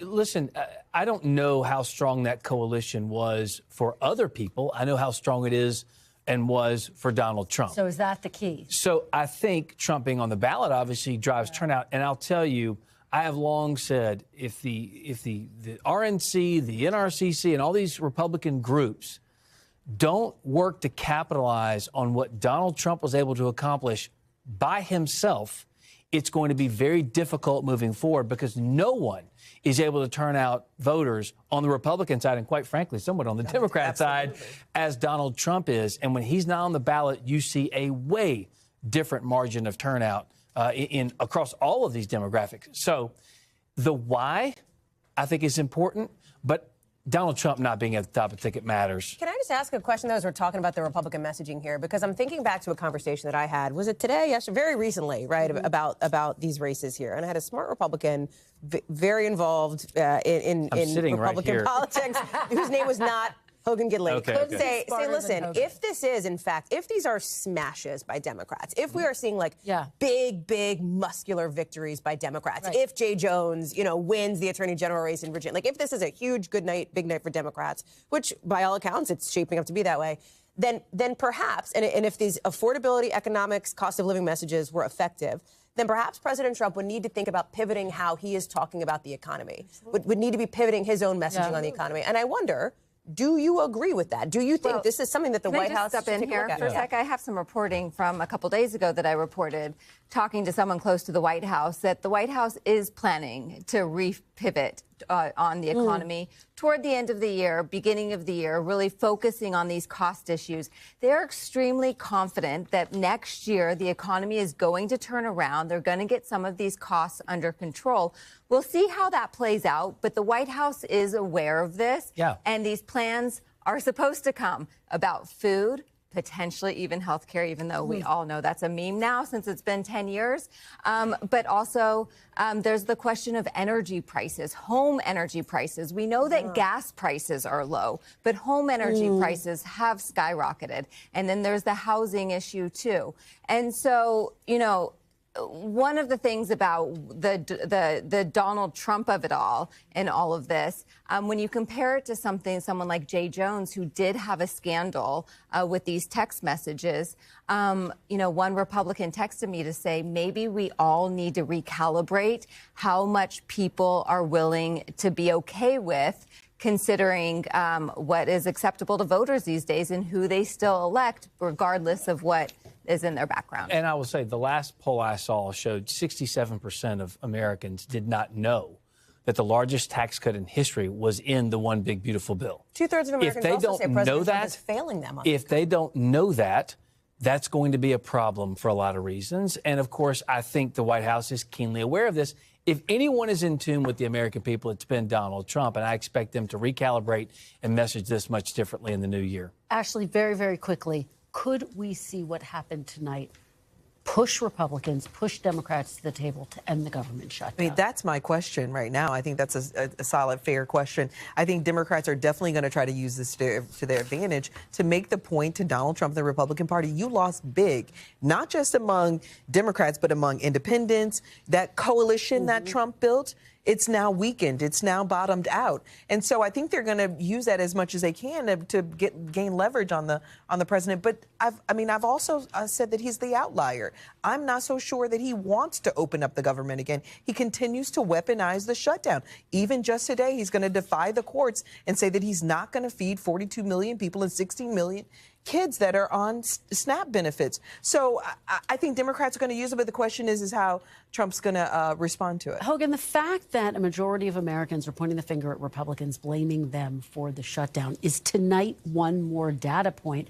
And could they wind up giving some concessions? Do you anticipate there will be some concessions? There are some conversations going on Capitol Hill, as you've talked about and reported as well, on the Senate side for sure. I don't know what Republicans will do with the Freedom Caucus and other things. A lot of plans, though, I think will be kicked around in the next 24 hours, and you're going to hear a lot of movement. All right, guys, I want to pause this for one moment. I want to go out to Sam Brock, who is at the headquarters of Zohran Mamdani. And, Sam, you are joined by Congresswoman Alexandria Ocasio-Cortez, one of the biggest names to endorse Zohran Mamdani. What is the Congresswoman saying? What's her reaction tonight? For sure. So let's start right there. Congresswoman, thank you so much. Kristen just said you were one of the biggest names to step out and to support Zohran early on in his political career. First of all, he becomes the youngest mayor in 100 years plus in New York. Are you surprised by the reality of the situation? You know, I have to say that I'm not. I think that people across this country are really hungry for public servants that are going to put them first, for public servants that answer to them above special interests and who are laser focused on making life affordable for everyone. We spoke with a member of the National DSA, Kareem El-Rafai, who said it's not radical to expect people to have a roof over their head and to be able to pay for groceries. This doesn't sound like a transformational idea, and yet it is connected with so many people. What do you think Mr. Mamdani's ability was to sort of relay that message, and why is it developed in a city like New York? Well, I think it speaks to how far everyday people have been pushed in this economy and in this environment. We have record high levels of young people that are unemployed, of people who are unemployed who are being paid very low wages and can't afford life. And so I think people are receptive to a new path and a new story, and I think Zohran Mamdani really spoke to that and organized for it. Congresswoman, it's no secret the Democratic Party has struggled in recent years to attract voters, whether it's first-generation immigrants, younger voters, educated Asian voters. I mean, these broader coalitions that we've seen attracted to Mr. Mamdani's campaign. How does that potentially provide a blueprint for other Democratic candidates? Well, I think what we're seeing in tonight's results and in many of the communities that turned out for Zohran Mamdani tonight were many of the same communities that Donald Trump won against Democrats in November. And so this shows that there is more than one path to win and persuade independents and Trump voters. And it's not just by running in a more conservative fashion, but it can also be through a different and new message. It's so interesting to hear you compare it to Trump in that sense, right? That brand of populism almost inverted. Do you see parallels between the bases of what drove out voters for Trump back in 2016 and what we're witnessing right now? Well, I think we are laser focused on the working class. We don't take voters for granted. We don't take Latinos. We don't take young people. We don't take many of the communities that are historically taken for granted in our political system. The bar is now high, right? Because he has promised voters he's going to work on free buses and rent freezes and universal child care, which we know is the most expensive part of that platform and would likely require the cooperation of the New York State legislature to raise tax revenues. How high is the bar, I guess? Do you see that becoming something that will manifest? I think people are mobilized by this vision. And what is so important is that I think New Yorkers are pragmatic.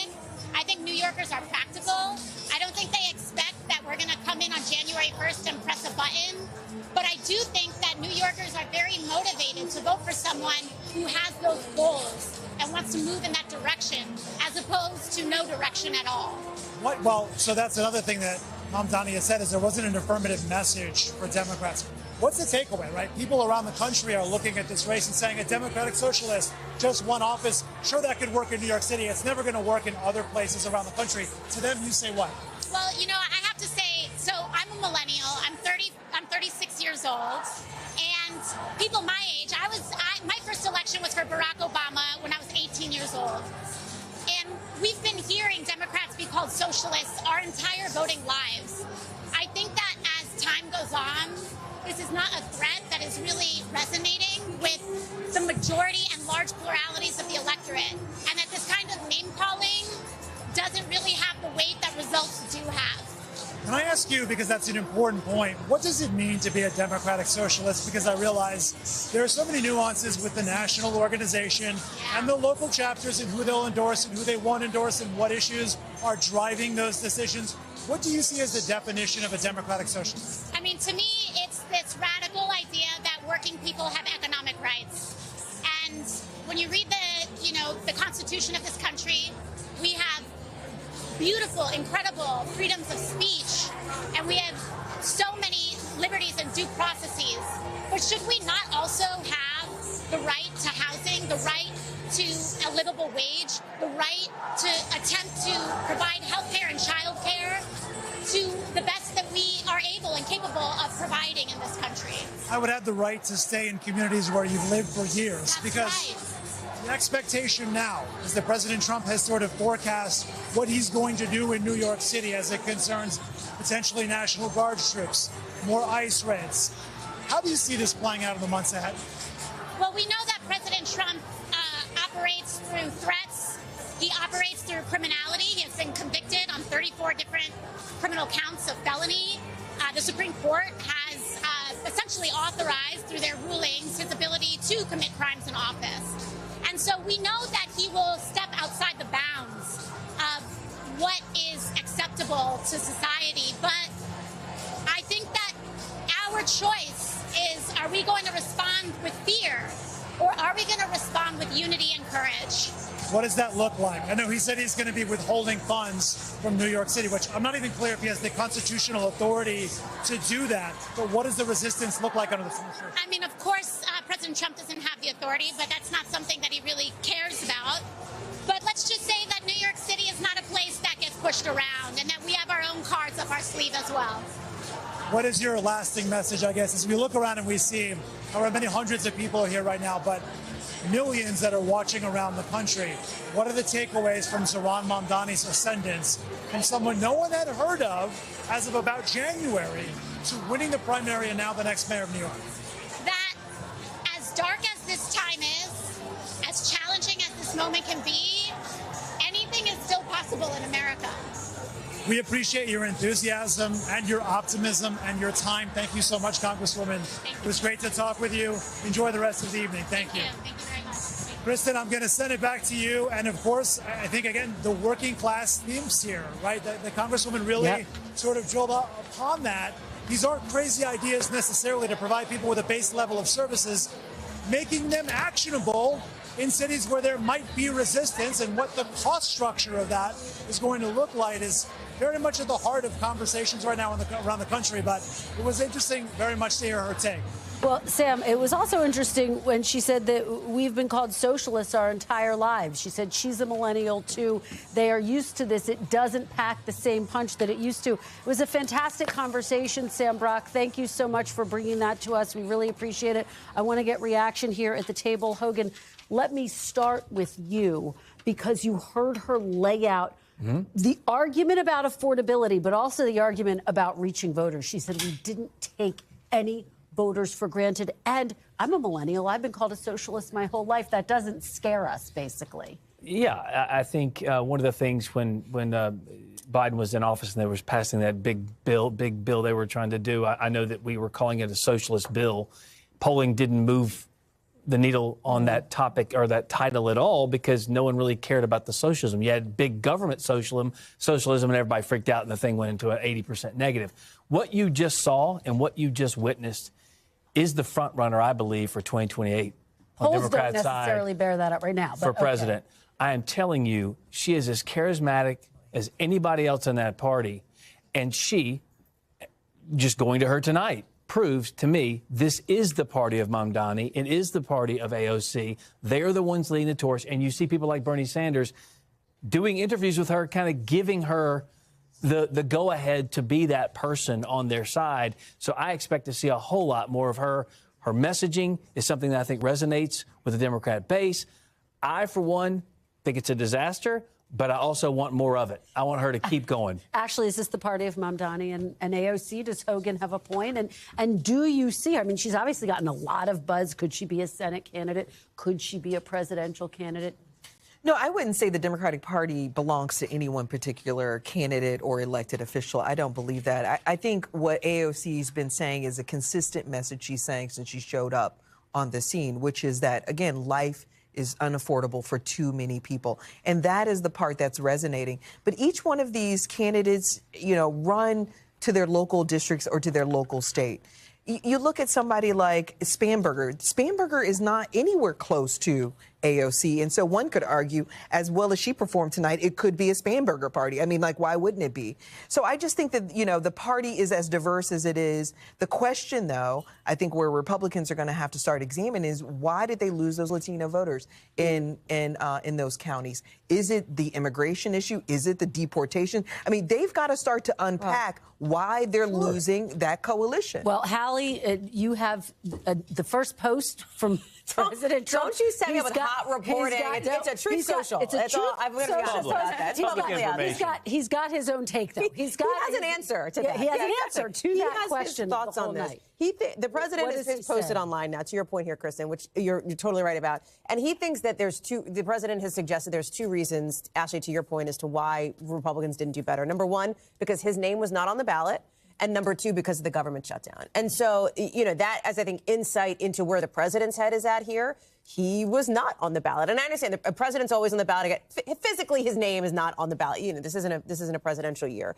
And this has been exactly to the point that we're talking about here. If his name is not on the ballot, what happens to that quote-unquote Trump coalition, those first-time voters, those independents, et cetera? Because to all the discussion here around what is the brand of the Democratic Party, I'm struck by something that our darling friend Steve Kornacki said just a couple days ago when that new NBC News poll came out, this sort of under-the-radar thing that he was watching, which was about what our poll showed on the Democratic brand. Only about a third of Democrats view socialism favorably. Now, fewer view it negatively than they did last year, but 35% is not, you know, an overwhelming majority of the party that views socialism favorably. So I just think this is all sort of part and parcel of the context. And can I be sort of like, you know, whatever for a second?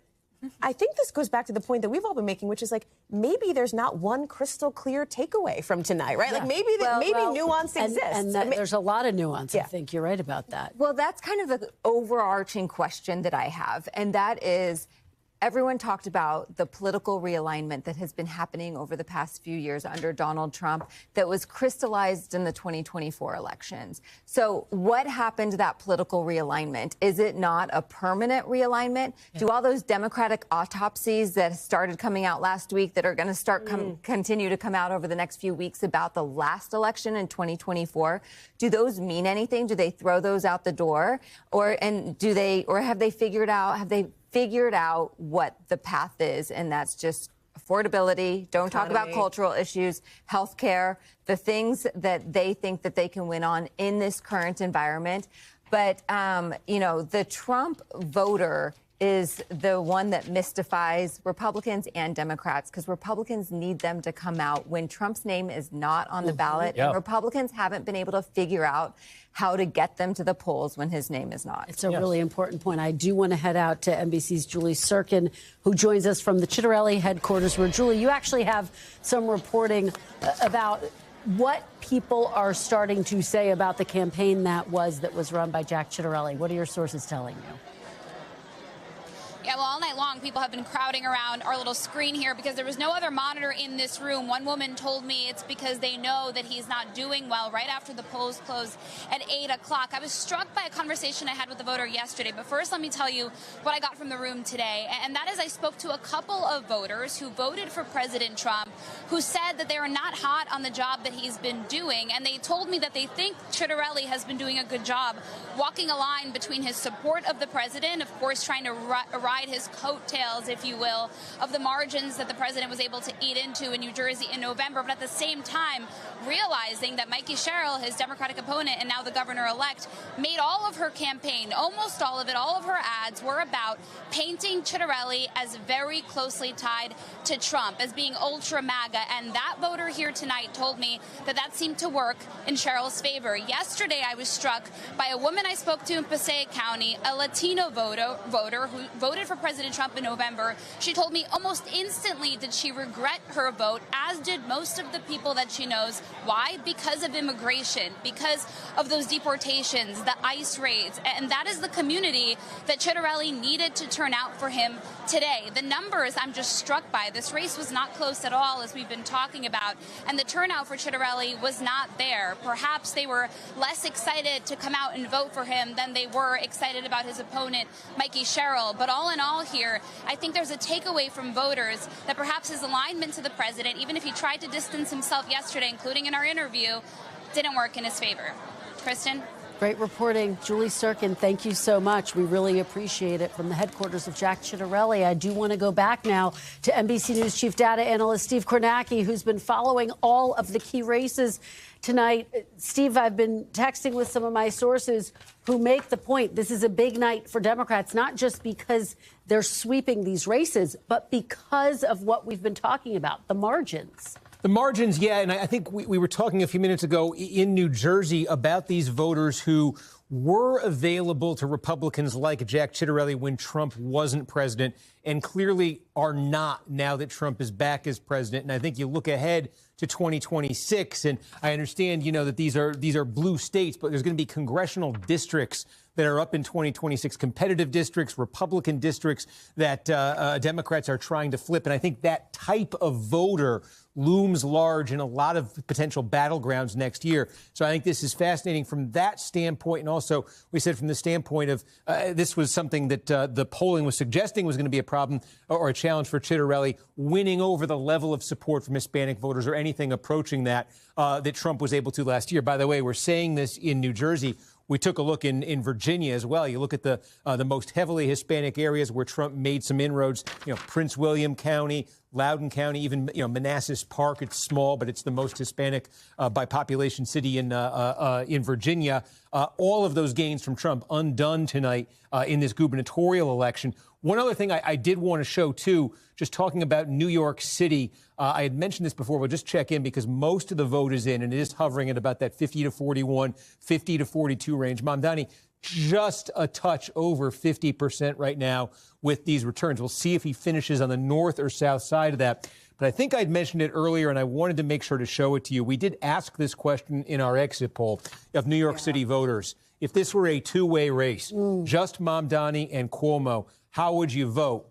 And this is what we found. Wow. 47 for Mamdani, 44 for Cuomo, 6 not sure. So, again, one thing that struck me looking at these results tonight was how much the voters sort of decided. There were voters who clearly were not going to vote for Mamdani and really did seem to decide at scale that Curtis Sliwa was not a viable candidate, and they did end up breaking to Cuomo and bringing him, you know, looks like about an 8-9 point loss for him. You know, he was staring at some much deeper gaps in polls. In all of those polls that had him with those much deeper gaps, had Sliwa getting a much bigger share of the vote. So, again, I just think maybe there was no circumstance that Curtis Sliwa was going to drop out of this race. I know there was a lot of pressure on him from folks to do that. Maybe there was no circumstance, but I think if you're Cuomo and you're looking at this, boy, that one might haunt you a little bit. If there was any way you could have pulled it off, any more gestures you could have made or something, because a two-way race here, we got a lot of evidence here, you know, would have been a barn burner in New York City. It would have been an absolute game changer. Steve, let's go back to Virginia since we haven't talked about it in a little while. Just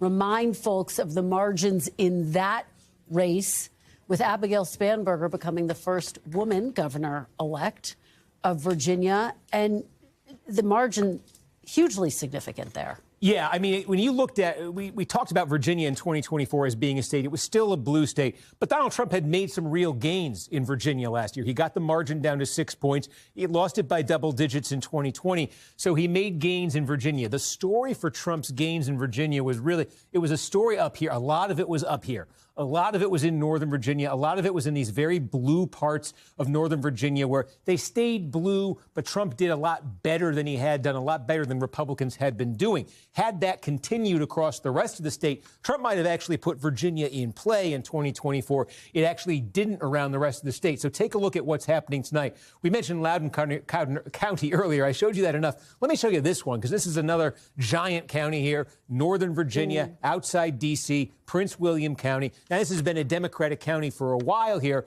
but the margin tonight, this is basically a 34-point victory for Abigail Spanberger. Just check this out. This is what it looked like in the presidential race a year ago. It was a Democratic win, but it was only 18 points. Spanberger has essentially doubled Kamala Harris's margin in this gigantic population-dense county outside Northern Virginia. We saw that in Loudoun. We see it in Prince William.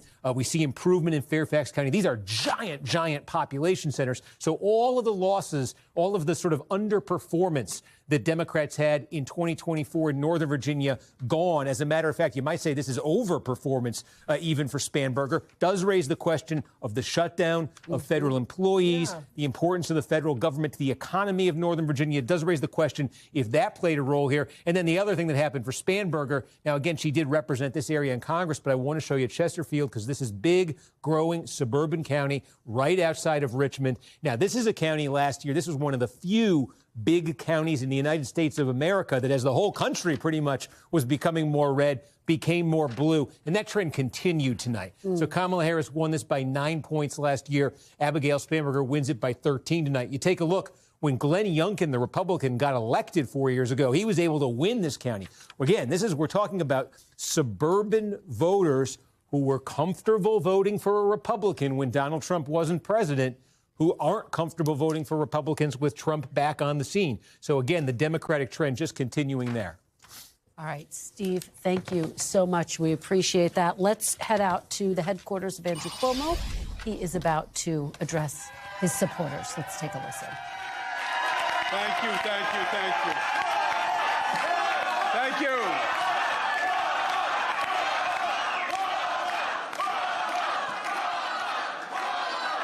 You're taking my time. You're taking my time. First, let me. I love you too. I love you too. Let me acknowledge part of my special campaign team. We have from the right, Telef Lundaval, the new son-in-law, husband of Mariah. We have Mariah, Cara, Michaela.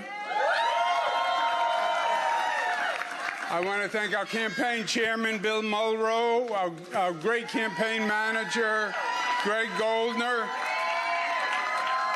I want to thank Mayor Adams, who stepped out of the race to make us more competitive, and that was a very gracious thing to do. I want to thank Mayor Bloomberg, who gave us his support, Governor David Patterson, all the unions, and I am blessed. I am blessed to have the people in this room. You have been a phenomenal team. Great friends. You are superstars. Even more, you are New York patriots. And I am proud of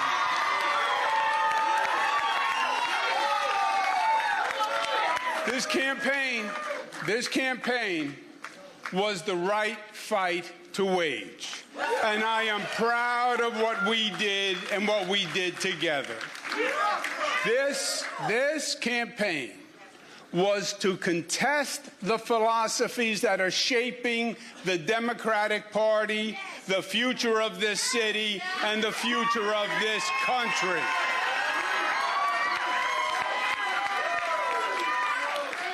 And this coalition transcended normal partisan politics. It brought together Democrats and Republicans and independents, joined by the simple fact that their first allegiance is as citizens of New York City.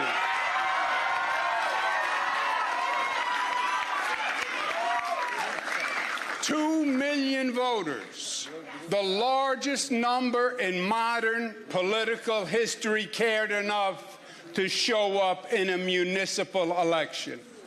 And 42% voted for us on an independent line.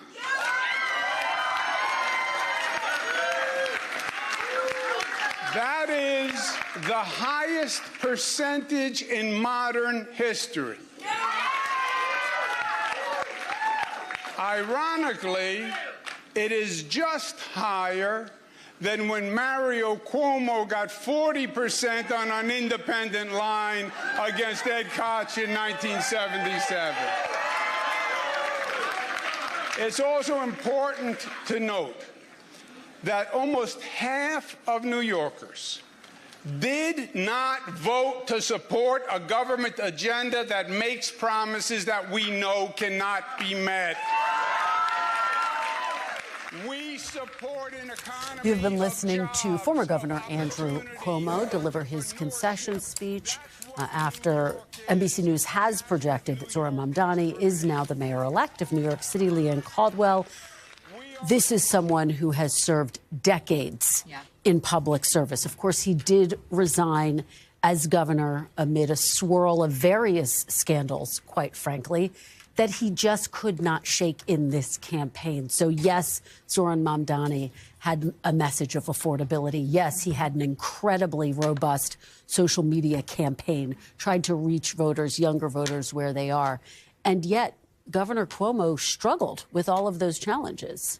Yeah, he absolutely did. I think that a broader theme throughout this election night is actually this generational change. The Democratic Party has been talking about this, as we all know very well, for at least a year, potentially longer.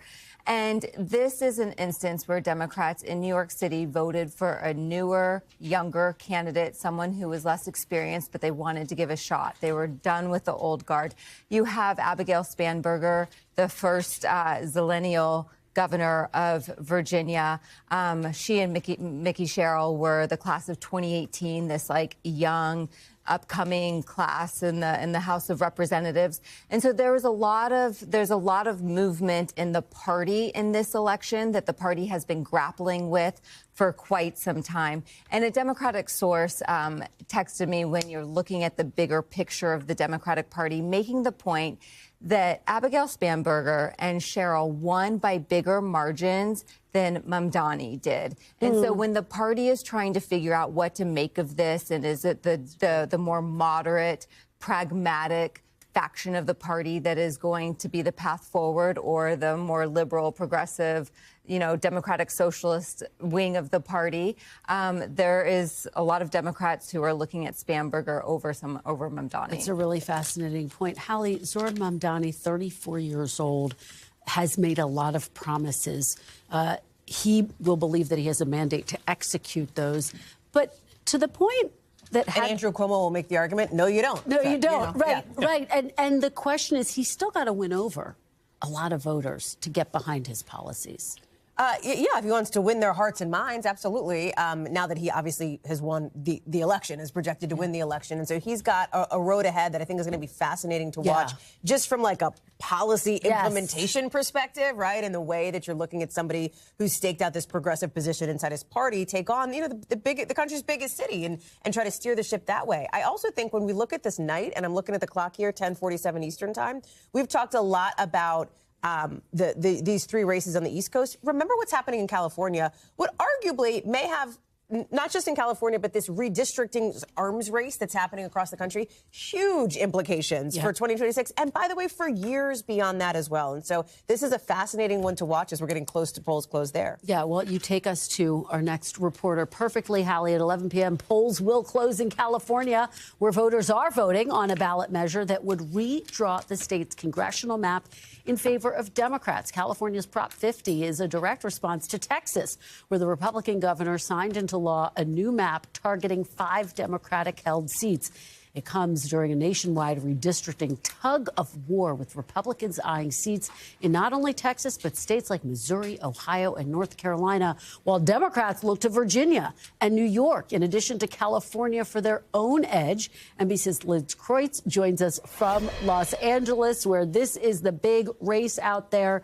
Liz, I had the opportunity to interview Governor Gavin Newsom. He said he feels confident that Prop 50 will pass. What are you hearing as we anticipate polls closing just moments from now? Yeah. Hey, Kristen, we're about 12 minutes till polls closing here. I just got back from a polling site in L.A. where there was an extremely long line of people that went down the block, folks waiting to vote in this special election, where there was literally just one question on the ballot, and it is asking people whether or not they support Proposition 50, which would introduce these new congressional maps into the states temporarily for 3 elections up until 2030 that would favor Democrats. And the long line I saw there is not alone. We're seeing images coming in from across the state on college campuses of folks lined up tonight to vote. And I think, Kristen, what it is speaking to is the enthusiasm around this proposition. I think that's even surprised Governor Newsom, perhaps, and top Democrats. I didn't know 2 months ago when it was introduced whether voters were going to really understand sort of what redistricting is and why this matters. Their message seems to work. They have raised $120 million, so much so, as I was telling you earlier, that Governor Newsom's team had to put a statement out last week saying, like, stop donating. We've actually raised more than enough. But we are seeing, as you'd expect, this all down party lines. Republicans are against it. Democrats are supporting it. Here's what some voters told us today, starting with a man who is a Trump supporter. He's against it, followed by a woman who is not registered with the party and is supporting it. The system is set up already, and it doesn't need to diverge and be something else to benefit one system versus the other. We have enough problems right now. Why is it important to come out for this special election? What brought you out? What brought me out? The state of the country? I've been unemployed for over a year. So I have to vote because that's the only way I can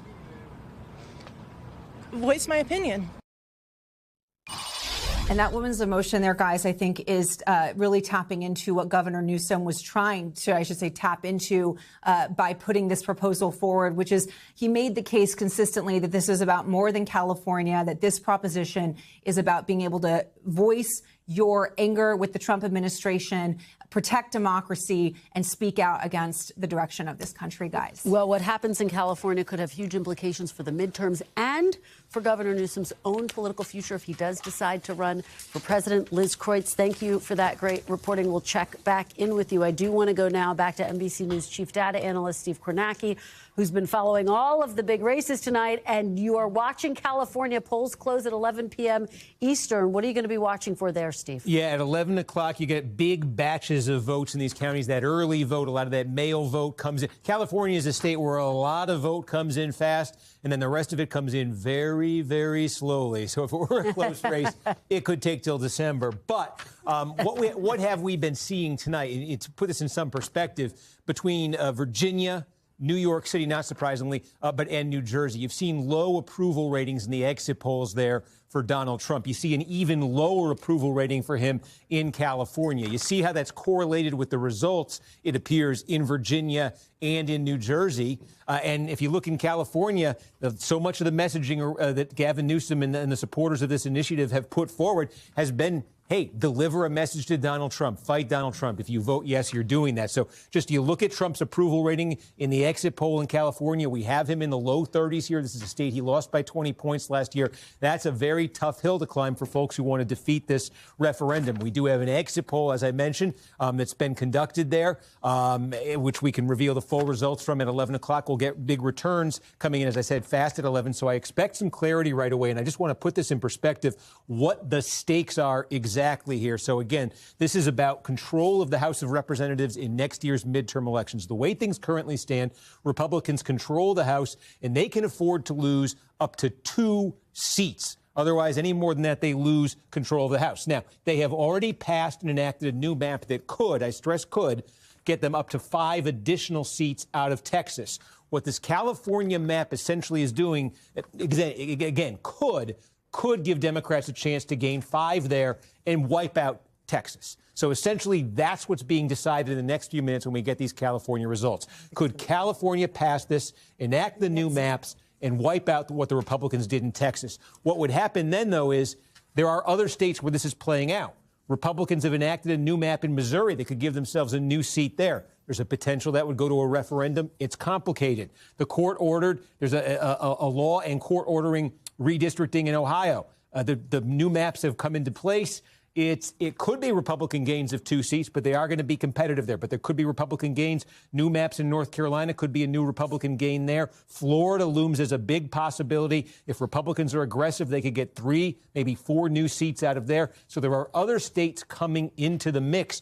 And it's also important because, again, at 2, it's hard to see Republicans controlling the House, especially when you look at some of the results we're seeing tonight. But if Republicans could succeed in a lot of these states in redrawing it, if they could ever defeat this initiative in California, that number could be 10 or more. That would give them a much better chance of holding the House. And Steve, just to put a fine point on this, if you look at the math, and I want to make sure I understand it accurately, Republicans have a little bit of an edge in this redistricting tit for tat. Right? Yeah, absolutely. That's I circle Florida here because I think this could be their biggest single opportunity if they want to be really aggressive.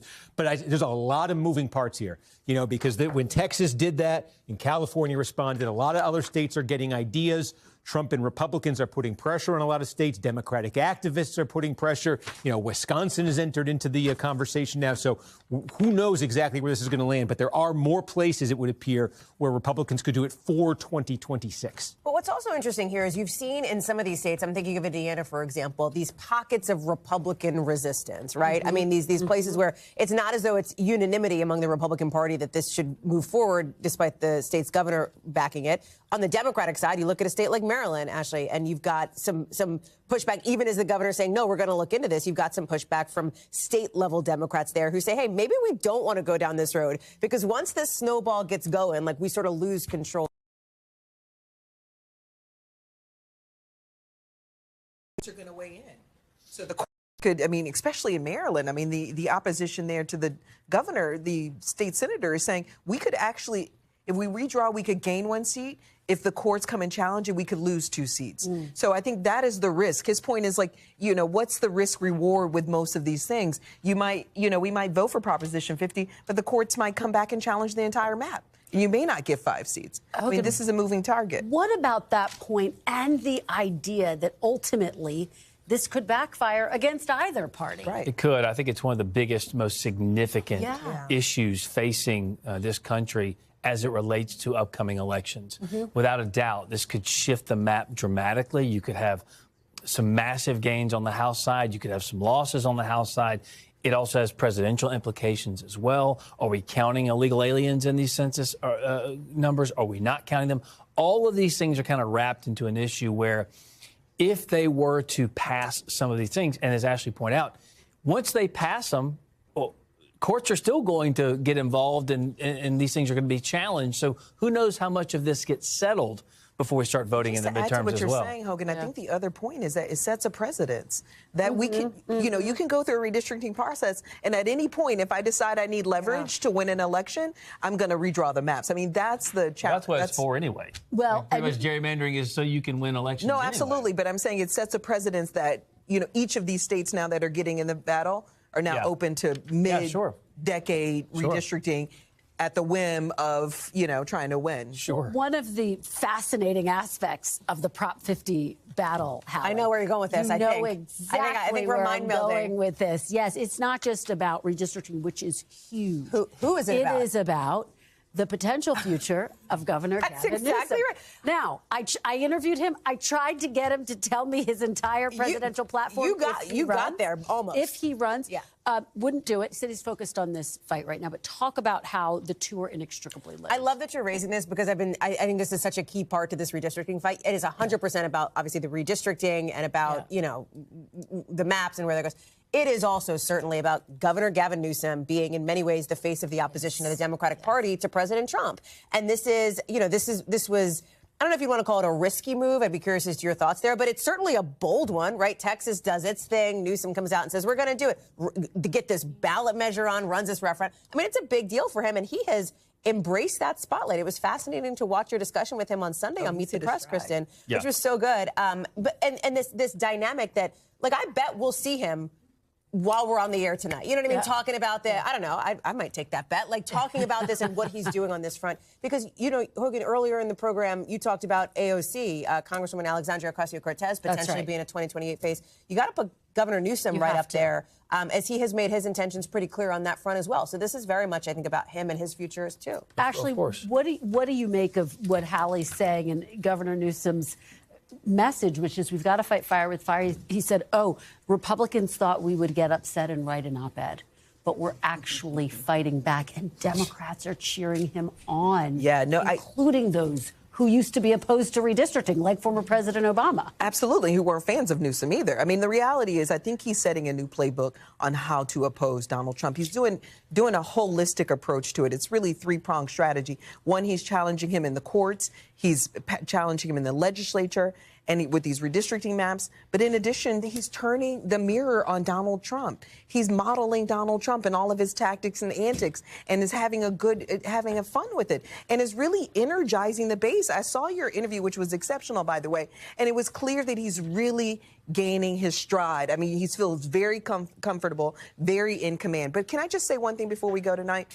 This has been a big night for Democrats, and I know we are going to be pounding our chests. We're going to feel emboldened, as we should. But the reality is here, Democrats, the question is, I'm a strategist, what is the day after plan?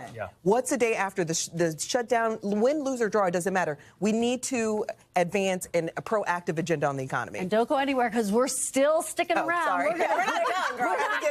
We're waiting for the results of Prop 50, and it is now just after 11 p.m. Eastern Time, and we have our final big call of the night. And like all the others tonight, it's a win for the Democrats. NBC News can now project that voters have approved a ballot measure on redistricting that could boost Democrats in next year's midterm elections. It's the theme of the night. Voters turning out, signaling they want change, and they are not happy with the president's party. In New York City, NBC News projecting that 34-year-old Democratic socialist Zohran Mamdani, who ran a fiercely anti-Trump campaign focusing on economic issues, will be the next mayor of America's largest city. And we want to take you to live pictures of Mamdani's election night headquarters, where we are expecting the mayor-elect to speak any moment now. We'll bring that to you. In New Jersey, the governor there, NBC News projecting that Democrat Mikey Sherrill has held off a tough challenge from Republican Jack Ciattarelli. In Virginia, Democrats sweeping the statewide races. NBC News projecting that Abigail Spanberger the next governor of Virginia. And Democrat Jay Jones projected to win the Virginia Attorney General's race despite facing major headwinds after he was forced to apologize for violent messages he sent in 2022 about Republicans in his state. I do want to go back to NBC News chief data analyst Steve Kornacki, who's been following all of the races all night long. So let's talk about this ballot measure, Prop 50. NBC News now projecting it has passed. Show us what you've got there, Steve. Yeah, well, I want to explain what we have here, because folks might be a little bit confused. We are calling this, you see the check mark, you don't see any numbers, you don't see any counties filled in. So what happened? What happened is we took exit polls in all of the key states and in New York City tonight. In the exit poll on this proposition, the margin for yes was so overwhelming in the exit poll and so consistent with all of the data we had seen in the run-up to the election that our decision desk is going to call this based on that exit poll. I want to make it clear that's not an unusual practice. You probably don't notice it a lot, like on a presidential election night, but a state like California will be called like this. We don't tend to pay much attention to it on a presidential election night because we're in the middle of North Carolina and Georgia and Wisconsin and showing you results from all the swing states. But there are a lot of states out there that are very lopsided states, either Democratic or Republican states. And when you get an exit poll that really just confirms that, the state will be called that quickly. So that is what you're seeing happening here. Our decision desk has made the determination based on what they've seen in the exit poll and some other data that they can call this for yes right away. And again, we will start seeing big batches of votes come in here very shortly. All right. And Steve, Hallie, go ahead. I just want to say one super interesting thing that's coming out of our exit polls here. And I know we want to get to California, but when you talk about this redistricting, when you talk about the exit polls, as Steve does here, there was a really interesting data point because we asked, the exit pollers asked, do you think each state's congressional district lines should be drawn by the party in power or by a nonpartisan commission? overwhelmingly, look at this, 92% of people said it should be a nonpartisan commission. And yet, look at the breakout here, right? More than half of those people who said they want to see a commission do it said they voted for Prop 8, for Prop 50, wanted to actually see California redraw these lines. What does that say? Due credit to our political unit, Ben Cameron, Bridget Bowman. Yeah. Partisanship can be a hell of a drug, right? That even as people say that they felt like they wanted this to be nonpartisan, these drawing lines, as we talked about, this has more to do than just redistricting, right? Like this is something that is going to be impactful beyond simply the lines on the map here. We talked about the Gavin Newsom impact, et cetera. It looks like California voters want to send a message here with this vote. Well, I'm glad that you bring that up, Hallie, because it is fascinating, and it was one of the hurdles. You talked about this being a risky move on the part of Governor Gavin Newsom. It was one of the hurdles that he faced, making this argument to essentially go around the independent commission and redraw the maps of California. I want to go back out to Liz Kreutz in California, because, Liz, part of what Governor Newsom was contending with was the idea that initially some top Democrats had historically been opposed to the idea of redistricting. That includes former President Obama, who then said, no, he supports what Governor Gavin Newsom was doing here in California because the game has effectively changed. Yeah, Kristen, I mean, when Governor Newsom first announced this, there was definitely a sense that this was going to be an uphill battle. Right now, up until now, there is this independent bipartisan redistricting commission that was put into place by former Governor Arnold Schwarzenegger, extraordinarily popular here in the state, that draws the congressional lines every 10 years. So this is overturning that. The big message here by Governor Newsom was that it would be just temporary. It's just for 2026, 2028, and 2030, and then it will revert back to this independent commission. He has stood by that. However, former California Governor Arnold Schwarzenegger says that he feels that's a scam. He has been adamantly against it. I'll toss it back to you, Kristen. All right, Liz Kreutz, thank you so much. We do want to go to the headquarters of Zoran Mamdani. He's about to address his supporters there. The mayor-elect, 34 years old, Democratic socialist, and he has not yet approached the podium. But he ran on a campaign of affordability, promising to make things like bus fare free, government-run supermarkets, subsidized preschool for children. Yeah. And Hallie, clearly that's a message that resonated not just in New Jersey, the message of affordability. Sure, but in these other races. But Zoran Mamdani, as a Democratic socialist, had a very specific, targeted message. He did. And when you look at that message, young people resonated with. And then there was something interesting here. I'm going to ask our team.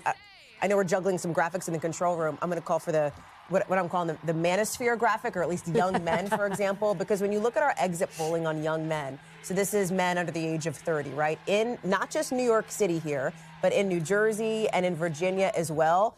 How interesting is this, right? Abigail Spanberger, plus 14 there in New Jersey, Mikey Sherrill, plus 10 in New York City, Mamdani, obviously plus 40. I mean, way up there. Young men, when were we talking about young men in 2024? Turning out for Donald Trump, right? Coming out for the Republican here. And so I think this is an interesting dynamic. Clearly, Zoran Mamdani tapped into it, but so did Abigail Spanberger and Mikey Sherrill, and I think that's worth noting. Hogan, what do you make of those numbers? I mean, young Democrat men voting for Democrat candidates. I don't know what to tell you. It just seems as though... And yet, Trump was able to win some of them over. Trump was able to win some of them over, but we're not talking about trumping on the ballot here. I understand that they used him in their campaign ads. I understand that they wanted to try and attack him to try and gain ground with some of those voters. But you know why we're asking? I mean, because it gets to the point of, is the Trump coalition hanging together, or is the Trump coalition specific only to President Trump? Well, that's right. I think it's the latter. I think the Trump coalition is specific to Donald Trump, and I don't know if there's abilities within the Republican Party, because I would argue we have a deep bench. I know you would disagree. But I don't know anybody can capture what Donald Trump was able to capture, just like nobody on the Democrat side can capture what Barack Obama captured. They're completely different people. No one can capture what Bill Clinton was able to capture, because he was Bill Clinton.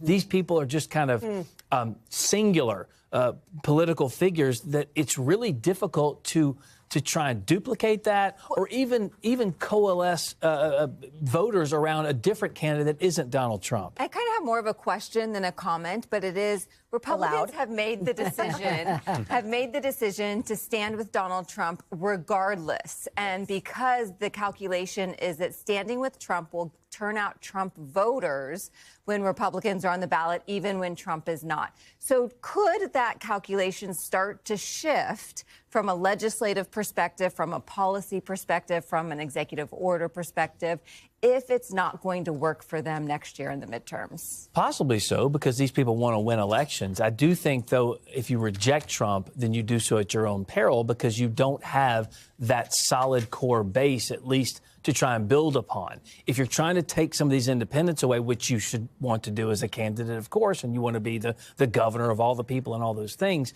you still need to have at least a fired up base out there to get you to that point where you can say, all right, I'm solidly in the camp of all these Republicans. Now, how do I pick off other people and expand that tent? It's difficult to do. It is. As we wait for Zoran Mamdani's speech, I do want to read, we're getting a new reaction from Chuck Schumer, who says, I congratulate Zoran Mamdani on his well-earned and historic victory.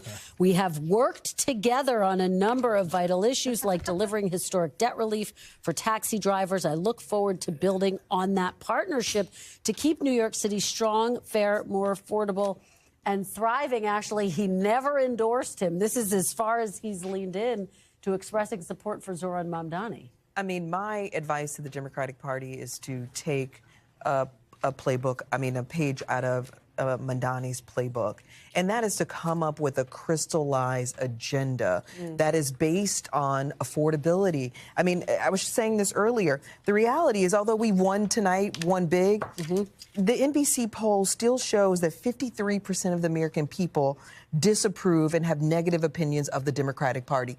That signals that the party has a larger issue, national, larger issue. So my point is, you have to start to give people something to vote for, not just something to vote against. And so what Mamdani did so well is he had an actual affordability agenda. So my point to Democrats is, when we come back, maybe at the beginning of the year, you've got to introduce a comprehensive agenda that everyone can buy into, that contrasts how we would handle the economy and how Donald Trump's failing to do so. I agree with you 100%. Oh, wow. I do. I feel like there's been some agreement. That's right. On a few issues. In this way, I think Donald Trump has done a good job to this point of getting Democrats, for whatever reason, to be on the wrong side of 80-20 issues.